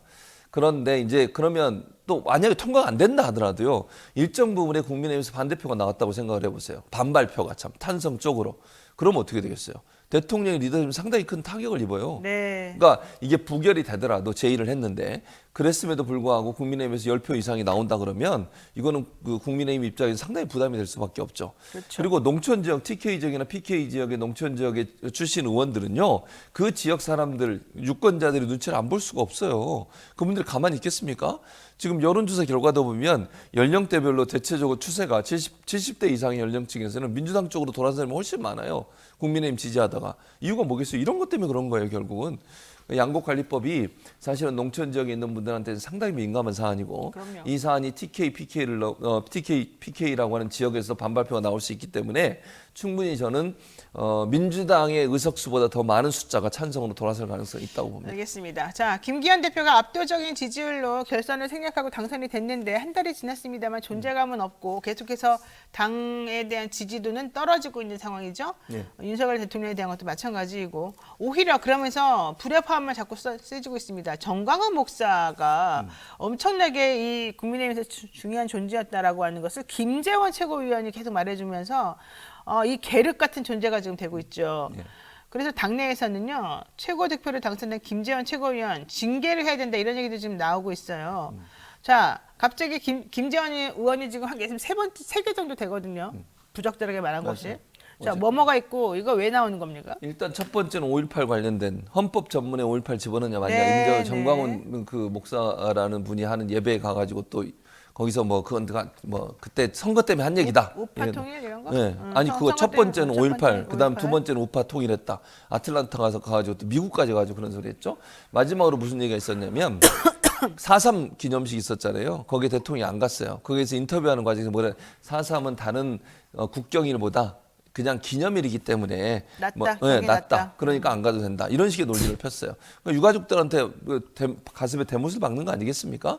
그 유가족들은 어떤 생각이 들겠어요? 이런 막말을 하시는 분인데 이런 말에 대해서 김기현 대표는 아무런 조치를 안 취하고 있어요. 윤리 회부도 안 하고 있어요, 지금. 그리고 조치를 취한 게 뭐냐면 그 방송 활동 이런 거 좀 자제하고 못하게 하는 거. 그게 전부예요.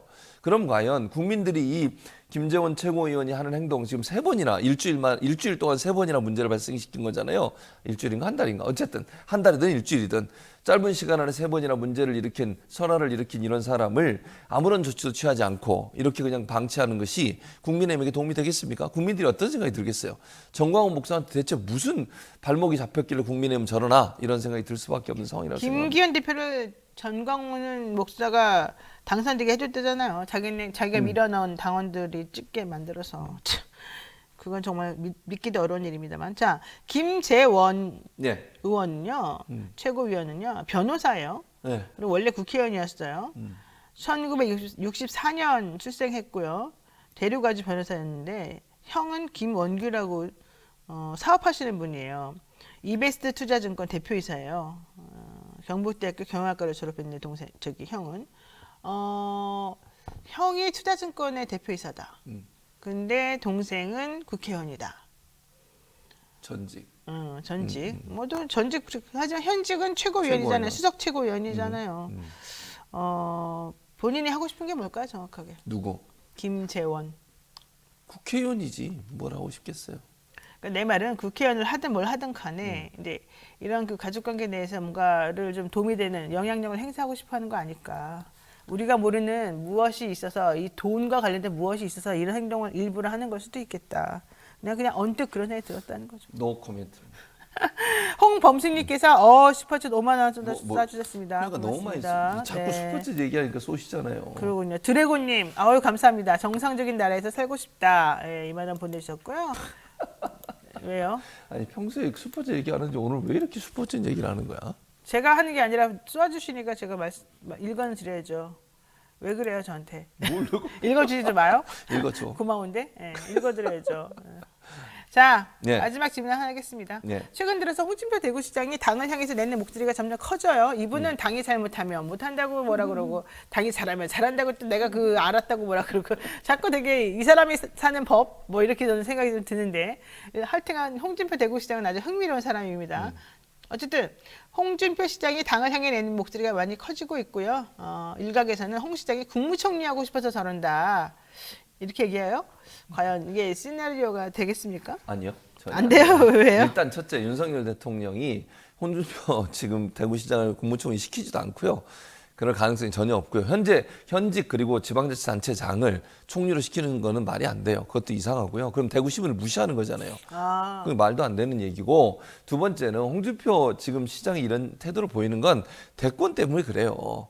그러니까 자기가 지금 마치 정상적인 것처럼 보이잖아요. 그냥 보이기에는. 제가 정상적이라는 표현은 뭐냐면 상식에 준하는 말을 하고 있어요. 네. 국민의힘의 잘못된 부분을 막 날카롭게 지적도 하고 이러고 있잖아요. 그렇게 하는 이유가 뭐겠습니까? 지금 윤석열 정부에 대해서 불만들이 많는 소위 이제 보수 중에도 그런 분들이 저는 있다고 보거든요. 그 대선 과정에서 지금 현재 국민의힘 뚜렷하게 후보가 나오지 않고 있는 상황이에요. 네. 한동훈 지금 장관 빼고는 그런 상황이라고 하면 본인의 공간이 좀 더 넓어진다고 볼 수 있겠죠. 그런 상황에서 본인이 합리적인 사람이다. 합리적인 정치인이다. 쓴소리도 할 수 있는 사람이다. 이런 이미지를 만들고 싶은 거죠. 홍준표 시장은 54년 12월 5일생이고 66세라고 하는데 앞으로 대통령의 임기가 4년 더 남은 걸 고려하게 되면 70 넘어가지고 대선을 내고 그래도 할 다시 것 같아요. 한다고요? 할 것 같아요. 이분은. 알겠습니다. 예. 국무총리를 원하시는지 몰랐습니다. 아닙니다. 네, 오늘 말씀 여기까지 드려야 될 것 같습니다. 오늘 교수님 고맙습니다. 감사합니다. 대통령이 양곡관리법 개정안에 대해서 거부권을 행사하면서 전국의 농민 단체들은 정부가 농업과 식량 주권을 포기했다라고 비판하면서 들고 일어났죠. 그래서 오늘은요, 직접 농업 현장의 목소리를 들어보는 시간을 저희가 마련했습니다. 김병욱 해남 개미농장 대표님 전화로 연결하겠습니다. 안녕하십니까? 네, 안녕하세요. 땅끝에서 30년 동안 농사를 짓고 있는 김병욱입니다. 네. 야, 정말 33년이요? 네, 대단하십니다. 33년 동안 농사를 지었습니다. 지금 저희 인터뷰 이제 멀리 가시기 때문에 사실 저희 스튜디오까지 오시지는 못했는데 지금 화면에 보는 사진을 보니까 정말 농사 지으신 그 관록이 그대로 묻어나는 그런 사진이네요. 최근 남부 지역의 가뭄이 굉장히 심했는데 괜찮으십니까? 지금 조금 있으면 벼농사가 시작이 되는데요. 벼농사에는 만족하지는 않는 것 같고요. 여기 한 50mm 비가 왔거든요. 근데 마늘, 양파 등 밭작물에는 조금 해갈이 된 것 같습니다. 이번에 조금 비가 왔는데 밭작물 해갈에는 좀 도움이 됐고 그런데 벼농사에는 사실 도움이 안 돼서 좀 안타깝다 이렇군요. 그렇습니다. 자, 알겠습니다. 본격적으로 질문을 조금 드려보겠습니다. 윤석열 대통령이 양곡관리법 개정안에 거부권을 지금 행사했거든요. 우선 전체적으로 어떻게 보시는지 총평을 조금 얘기해 주실까요? 참 열이 받죠. 열받는다. 보면 그렇죠. 네. 먹는 음식 가지고 장난치는 것 같아요. 먹는 사람들의 정말 그거 신경 가지고 가지고. 여야가 정쟁을 하는 것 같고. 네. 지금 우리 국민이 먹는 쌀 한 공기가 200g 정도 되거든요. 네. 돈을 따지면 200원 정도 돼요. 한 공기가. 네, 한 이걸 공기에 가지고 200원. 예. 이걸 가지고 정부가 투자하는 비용이 많다고 지금 확대해서 몇 조, 몇억 막 이렇게 얘기하지 않습니까? 예. 참 기가 막힌 일이죠. 그렇게 보면 크게 보이지만 실제로 우리 농민들이나 서민들에게는 그렇게 크게 부담이 되는 일이 아니고 또 실제로 쌀이 과잉된다 그러는데요. 네. 뭔 쌀이 과잉입니까? 실제로 과잉되고 있지 않아요. 수입쌀 때문에 지금 과잉이 일어난 것이지 네. 우리나라에 생산된 쌀 가지고는 지금 현재 자급률이 한 95% 정도밖에 안 됩니다. 그러니까 우리나라 지금 네 그렇죠. 우리나라에 지금 들어오는 쌀이 매년 8%씩 해서 40만 9천 톤이 들어오고 있잖아요. 수입되는 그 양이 그렇게 많습니까? 그렇죠. 그러면은 정말 우리 아직은 식량 안보 맨날 말하긴 했는데 사실은 만약에 외국에서 맘만 먹으면 혹은 변수가 생기면은 우리 국민들 밥도 제대로 못 먹을 수도 있는 그런 상황이군요. 그렇죠. 주변 상황에 전쟁이 발생한다든가 또 뭐 자연재해가 일어난다든가 이랬을 때 네. 우리나라는 완전히 작업할 수 있는 나라는 아직 아닙니다. 그렇군요. 근데 이걸 호도를 하더라고요. 지금. 아, 알겠습니다. 사실 2019년도에 이 농가에 지급이 됐던 직불금 제도를 개편하면서 농가가 좀 타격을 입게 되니까 농가 소득을 보장한 안전장치가 필요하다. 왜냐하면 이 농사를 짓는다는 것은 국민들의 이 식량 주권과 직결되기 때문이다. 이런 얘기가 나왔었던 거거든요. 그래서 사실은 여야 가리지 않고 매입 의무화를 반영하는 양국법 개정안이 나왔던 건데 갑자기 대통령이 거부권 행사하니까 좀 부담스럽고 이해가 안 가는 그런 상황이 된 겁니다. 자, 정부의 주장을 하나씩 한번 짚어보면서 여쭤보겠습니다. 우선 대통령이 말한 것 중에 제가 좀 특이하게 귀에 딱 꽂힌 게 이겁니다. 남는 쌀 강제 매수하는 법이다. 무조건 나라에서 국민의 혈세를 들여서 쌀을 다 사라는 그런 때다. 뭐 이런 얘기인 건데요. 이 주장에 대해서는 어떻게 보실까요? 이런 말을 하게 된 계기가요. 네. 우리나라가 뭐 농업만 개방한 것이 아니고 전체적으로 개방하면서 WTO 협상을 했지 않습니까? 네. 이 과정에서 사실 피해를 입는 그 상황이 농업에 이루어졌지 않습니까? 그러다 보니까 직불제라는 제도가 만들어졌고 그 협상 과정에서 또 돈을 많이 버는 기업이라든가 또 사업가들은 돈을 많이 벌게 되면은 그 돈을 남은 돈을 모아서 이득 공유제라는 제도를 만들어서 또 피해가 받는 농민이라든가 다른 사업에 이렇게 투자를 하겠다 네. 하는 내용들이 이렇게 이거 강제 법으로 안 만들고 이렇게 내용으로 만들어 놨었거든요. 그런데 이런 네. 것들이 이행이 안 되고 있기 때문에 지금 근본적으로 지금 와서 이런 문제가 발생했고요. 또 2019년도에는 이제 수입이 MMA 물량이라 해서 아주 작은 물량이 쭉 들어오다가 이제는 그 고정적으로 8%를 이제 매년 수입하는 이런 이제 협정에 서명을 하게 됐습니다. 그러다 보니까 수입쌀이 매년 아까 말씀드렸지만 40만 9천 톤이 들어오게 돼 있거든요. 그런데 이게 8%란 게 지금 우리나라 지금 우리 양국 개정법을 보면은 5%가 생산량이 5%가 넘어가면은 이게 강제는 아니지만은 이렇게 매입을 하게 돼 있다 이렇게 매입을 얘기가 할 돼 수도 있지 있다. 않습니까? 원래 그렇게 돼 있어요, 사실은. 그렇게 할 수도 있다 그래서 강제 안 돼 있고. 네네. 그런데 지금 가만히 생각해 보십시오. 8%나 쌀이 수입이 안 되면은 5%를 넘어설 수 있겠습니까? 그렇죠. 그래서 수입쌀 문제를 해결을 어떻게 할 것인가에 대한 하나의 대안도 없어요. 그렇군요. 그러면서 지금 농민이 생산하는 것이 과잉이다 이렇게 얘기를 하고 있어서 네. 남는 쌀이라는 이 강제 매수 이 자체도 자기들이 방출할 때는 강제로 방출할 수 있게 만들어놨고 네네.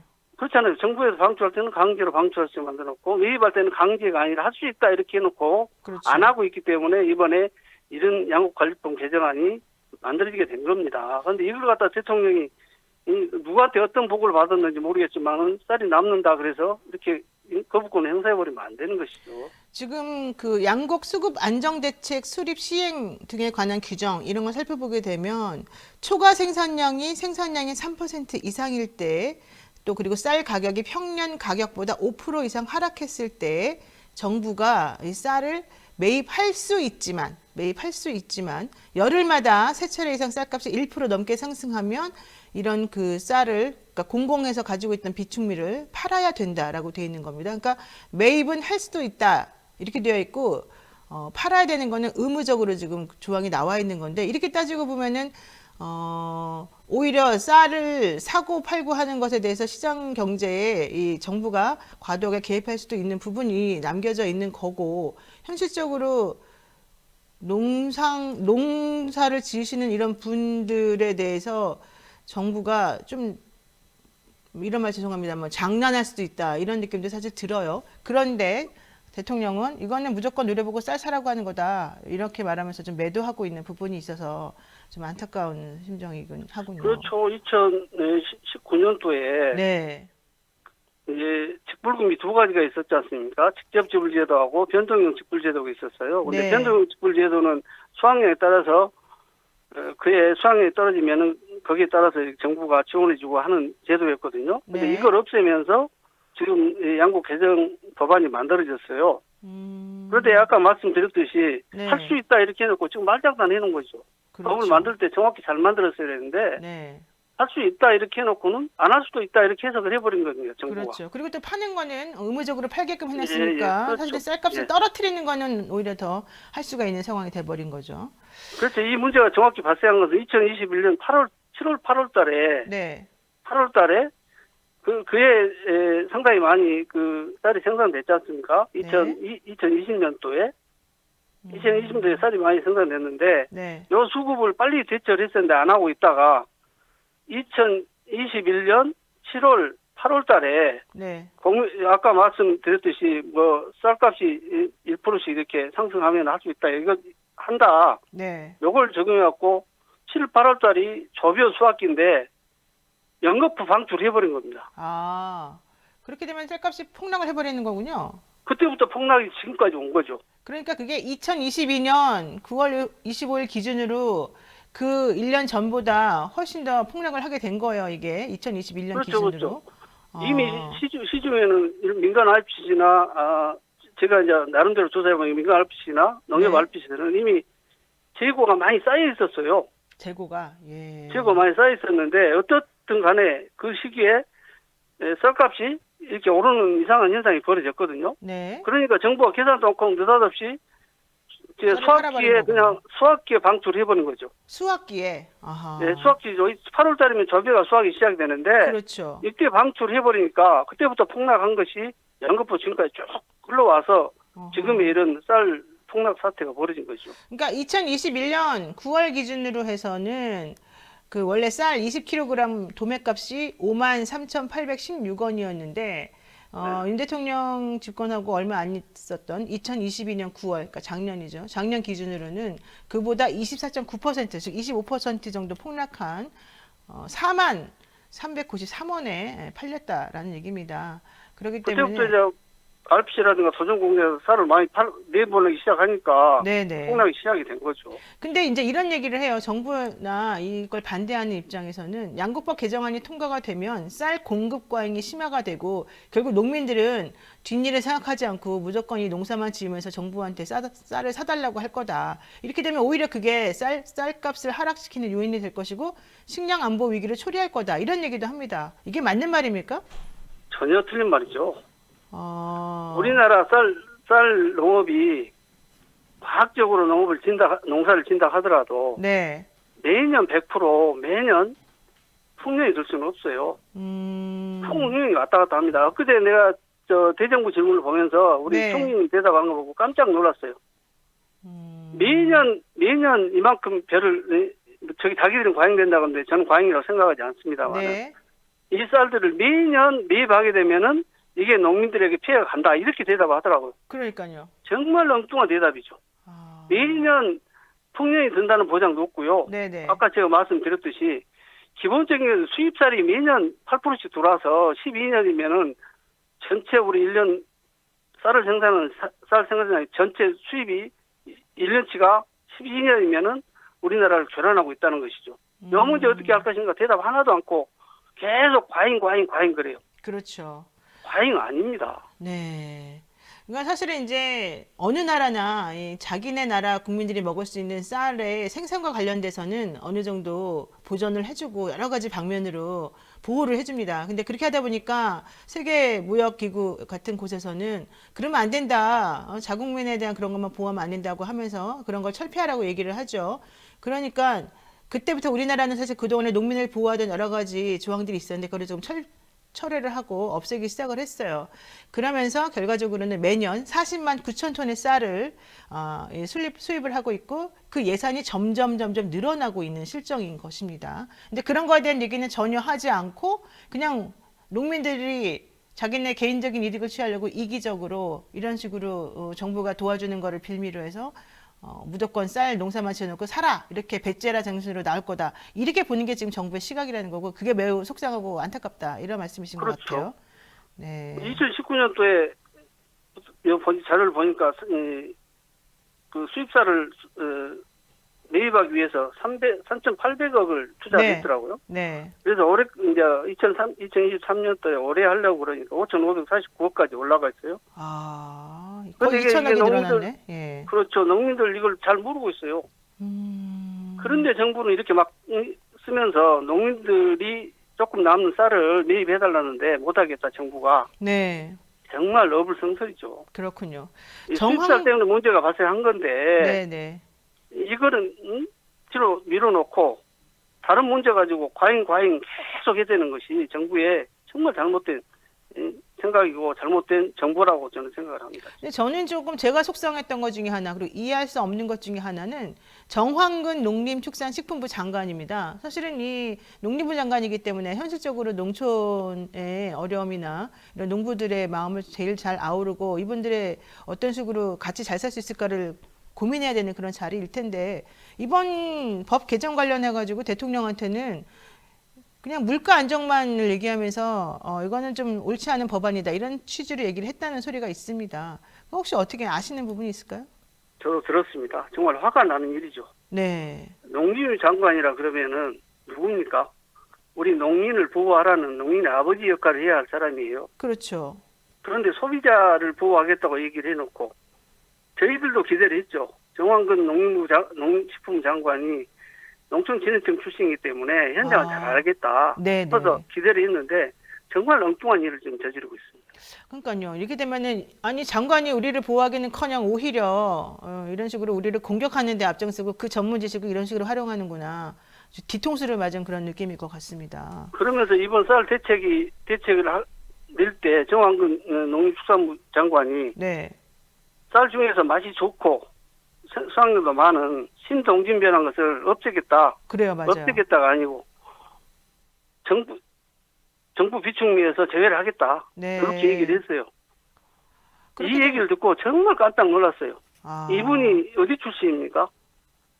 어디 주십니까? 농촌진흥청 출신이지 않습니까? 네, 네, 네. 자기가 관리했던 품종이고 자기가 좋다고 관리했던 쌀이에요. 아, 이걸 과잉이라는 분리를 씌워서 이 품종을 없애버리겠다 하니까 농민들이 대단히 반대를 한 거죠.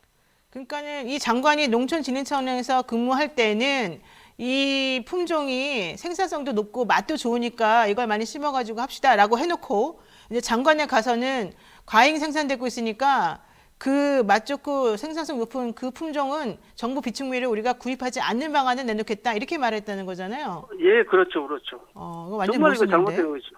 그러네요. 자, 하여튼 저는 좀 이해가 안 갑니다만 어쨌든 또 이런 얘기도 있습니다. 이건 정부의 얘기이기도 하고 이 법안을 반대하는 사람들 얘기이기도 한데요. 쌀 농사만 우리가 보호해줘야 될 필요가 뭐가 있느냐. 다른 작물을 재배하는 농업인들도 있는데 왜 당신들은 쌀 농사에 대해서만 지원하는 이 법을 통과시켜달라고 주장하느냐. 이런 얘기가 나옵니다. 그런 농업을 모르는 사람들이 하는 얘기입니다. 네. 농민이 쌀 농사를 특별하게 쌀 농사만 전업적으로 짓는 농민이 얼마나 있습니까? 네. 농민이면은 마늘 심고 콩 심고 고구마 심고 또 옥수수 심고 다 해요. 그렇군요. 다 해요. 그런데 어떻게 이 특정 부분에만 이렇게 도움을 준다 이렇게 차별이라 이렇게 얘기할 수 있습니까? 아. 저는 전업농으로 일부 하는 농민들이 있다고는 생각을 합니다. 네. 기업농 하시는 몇 분들이 있어요. 그분들이 그렇게 뭐 얘기하는지는 모르겠지만은 이 말은 맞지 않습니다. 모든 농민들에게 똑같이 이런 혜택들이 돌아가고 있기 때문에 네. 이건 어떤 특정인이 특정 농업에 혜택을 받는다 이거는 전혀 어불성설입니다. 네, 알겠습니다. 아, 그리고 또 사실 한덕수 총리도 그렇고 이 농림부 장관도 그렇고 이 법안을 반대하는 분들이 뭐라고 얘기했냐면 이 법안을 통과시켜주게 되면 그 실질적으로 이 시스템을 개선하지는 않고 그냥 돈 몇 푼 주어가지고 농촌을 이렇게 그냥 단기적으로 목숨을 유지하게끔 그런 돌리는 식인 것이다. 그런 거는 옳지 않다. 이렇게 주장을 계속 해왔거든요. 그랬다가 이번에 대책으로 내놓은 게 그냥 농가 직접 지원금을 3조 원에서 앞으로 2027년까지죠. 5조 원으로 확대하겠다. 이런 방안을 또 내놓은 거예요.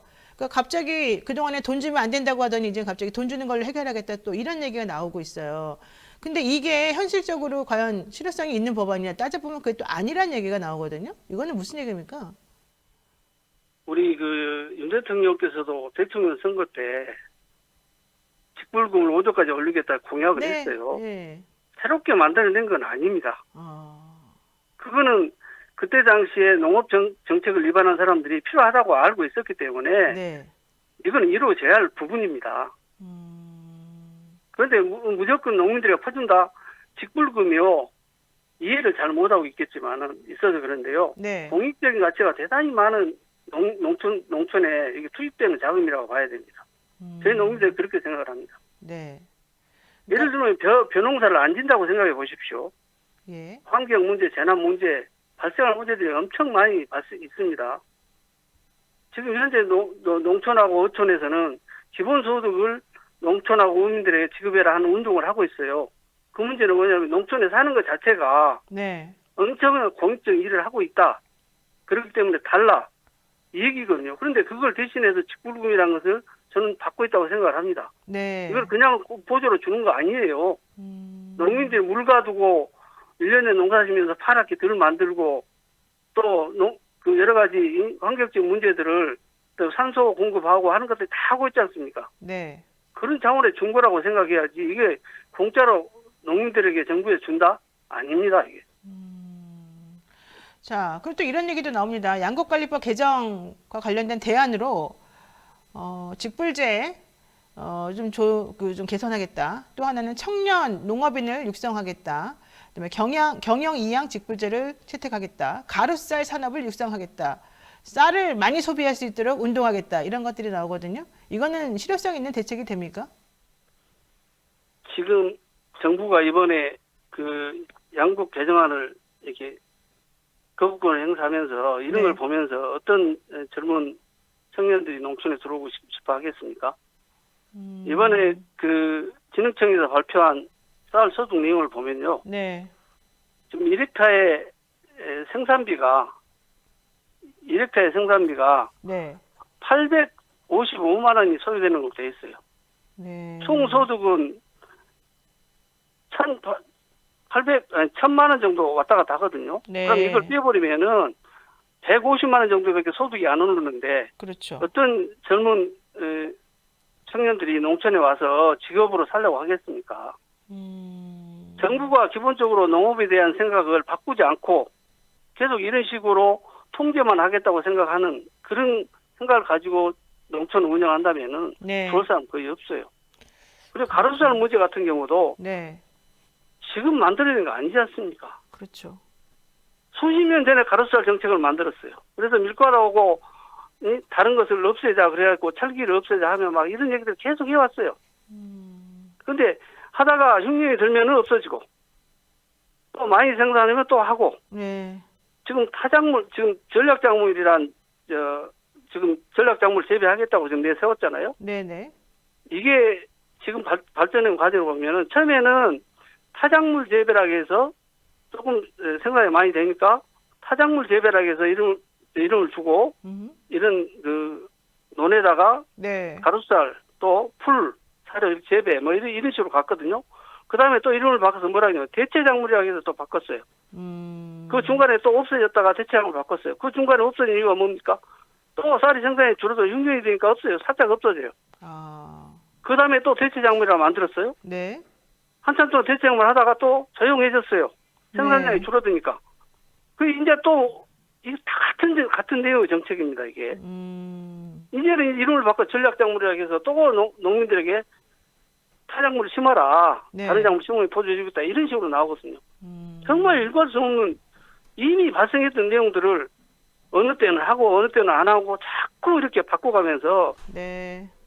호도하고 있는 거죠. 그러니까 말장난만 하면서 현실적으로는 대안이 될 수 없는 얘기를 계속해서 이리 맞고 저리 맞고 한다 이런 얘기군요. 지금 지금 농촌의 현장에서는요, 가루쌀 하라고 그러니까 심으려고 벼니까요. 네. 벼니까 재배하는데 특별하게 일반 벼하고 별 차이가 없지 않겠습니까? 근데 그렇죠. 벼니까 하려고 하는데 막상 이걸 재배하려고 그러는데 이걸 매입에 갈 사람이 없군요. 기업이 하나도 없어요. 어허. 그러면서 하라고는 해요. 알겠습니다.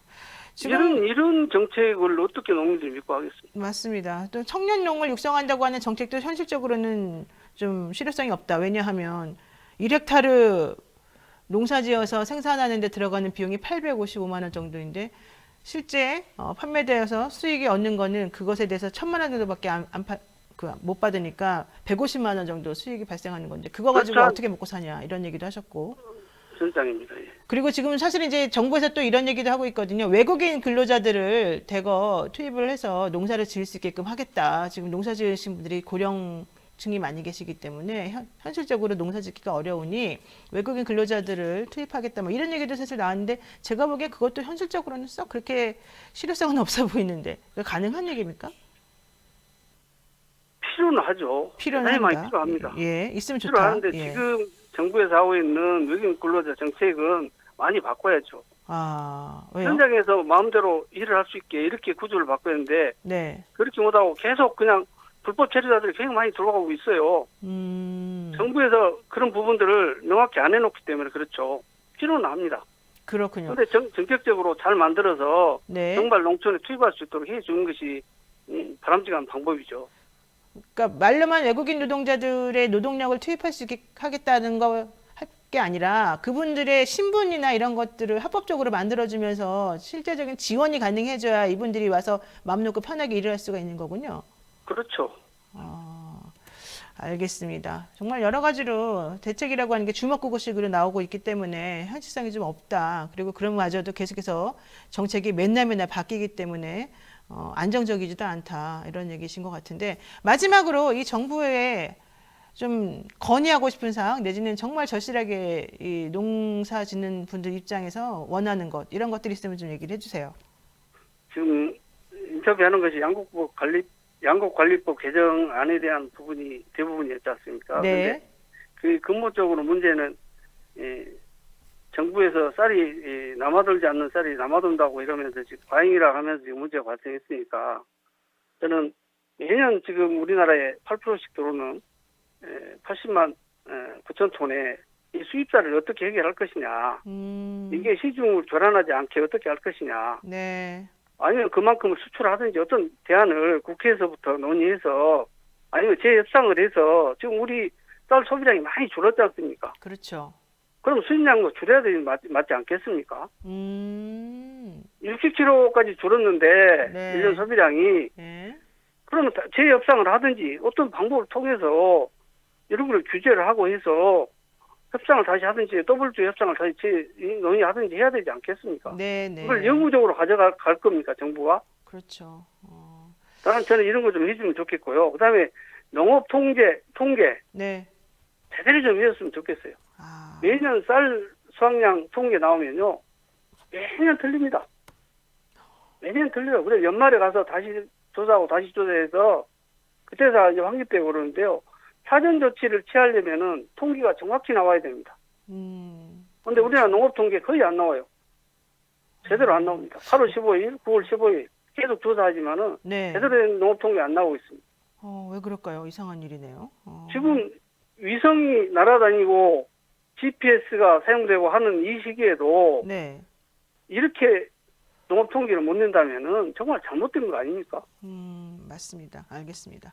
제발 이런 구조를 좀 고쳐주기 바랍니다. 네, 지금 말씀하신 게 매우 중요한데 우선 농업 통계가 제대로 안 되오니까 실제 과잉 공급이 아닌데도 과잉 공급이라고 하면서 좀 정책의 혼선을 빚게 만드는 요소가 있다 이런 얘기신 거고 또 하나는 지금 1인당 쌀 소비량이 많이 줄었는데도 외국에서 수입해야 되는 이 톤수 이거는 점점 늘어나고 있고 예산도 계속해서 늘어나고 있다. 왜 이런 문제는 해결 안 해주느냐 이런 말씀을 지금 하셨습니다. 되게 듣고 보니까 우리가 정말 몰랐던 농촌의 현실을 좀 인식을 하게 된 것 같고요.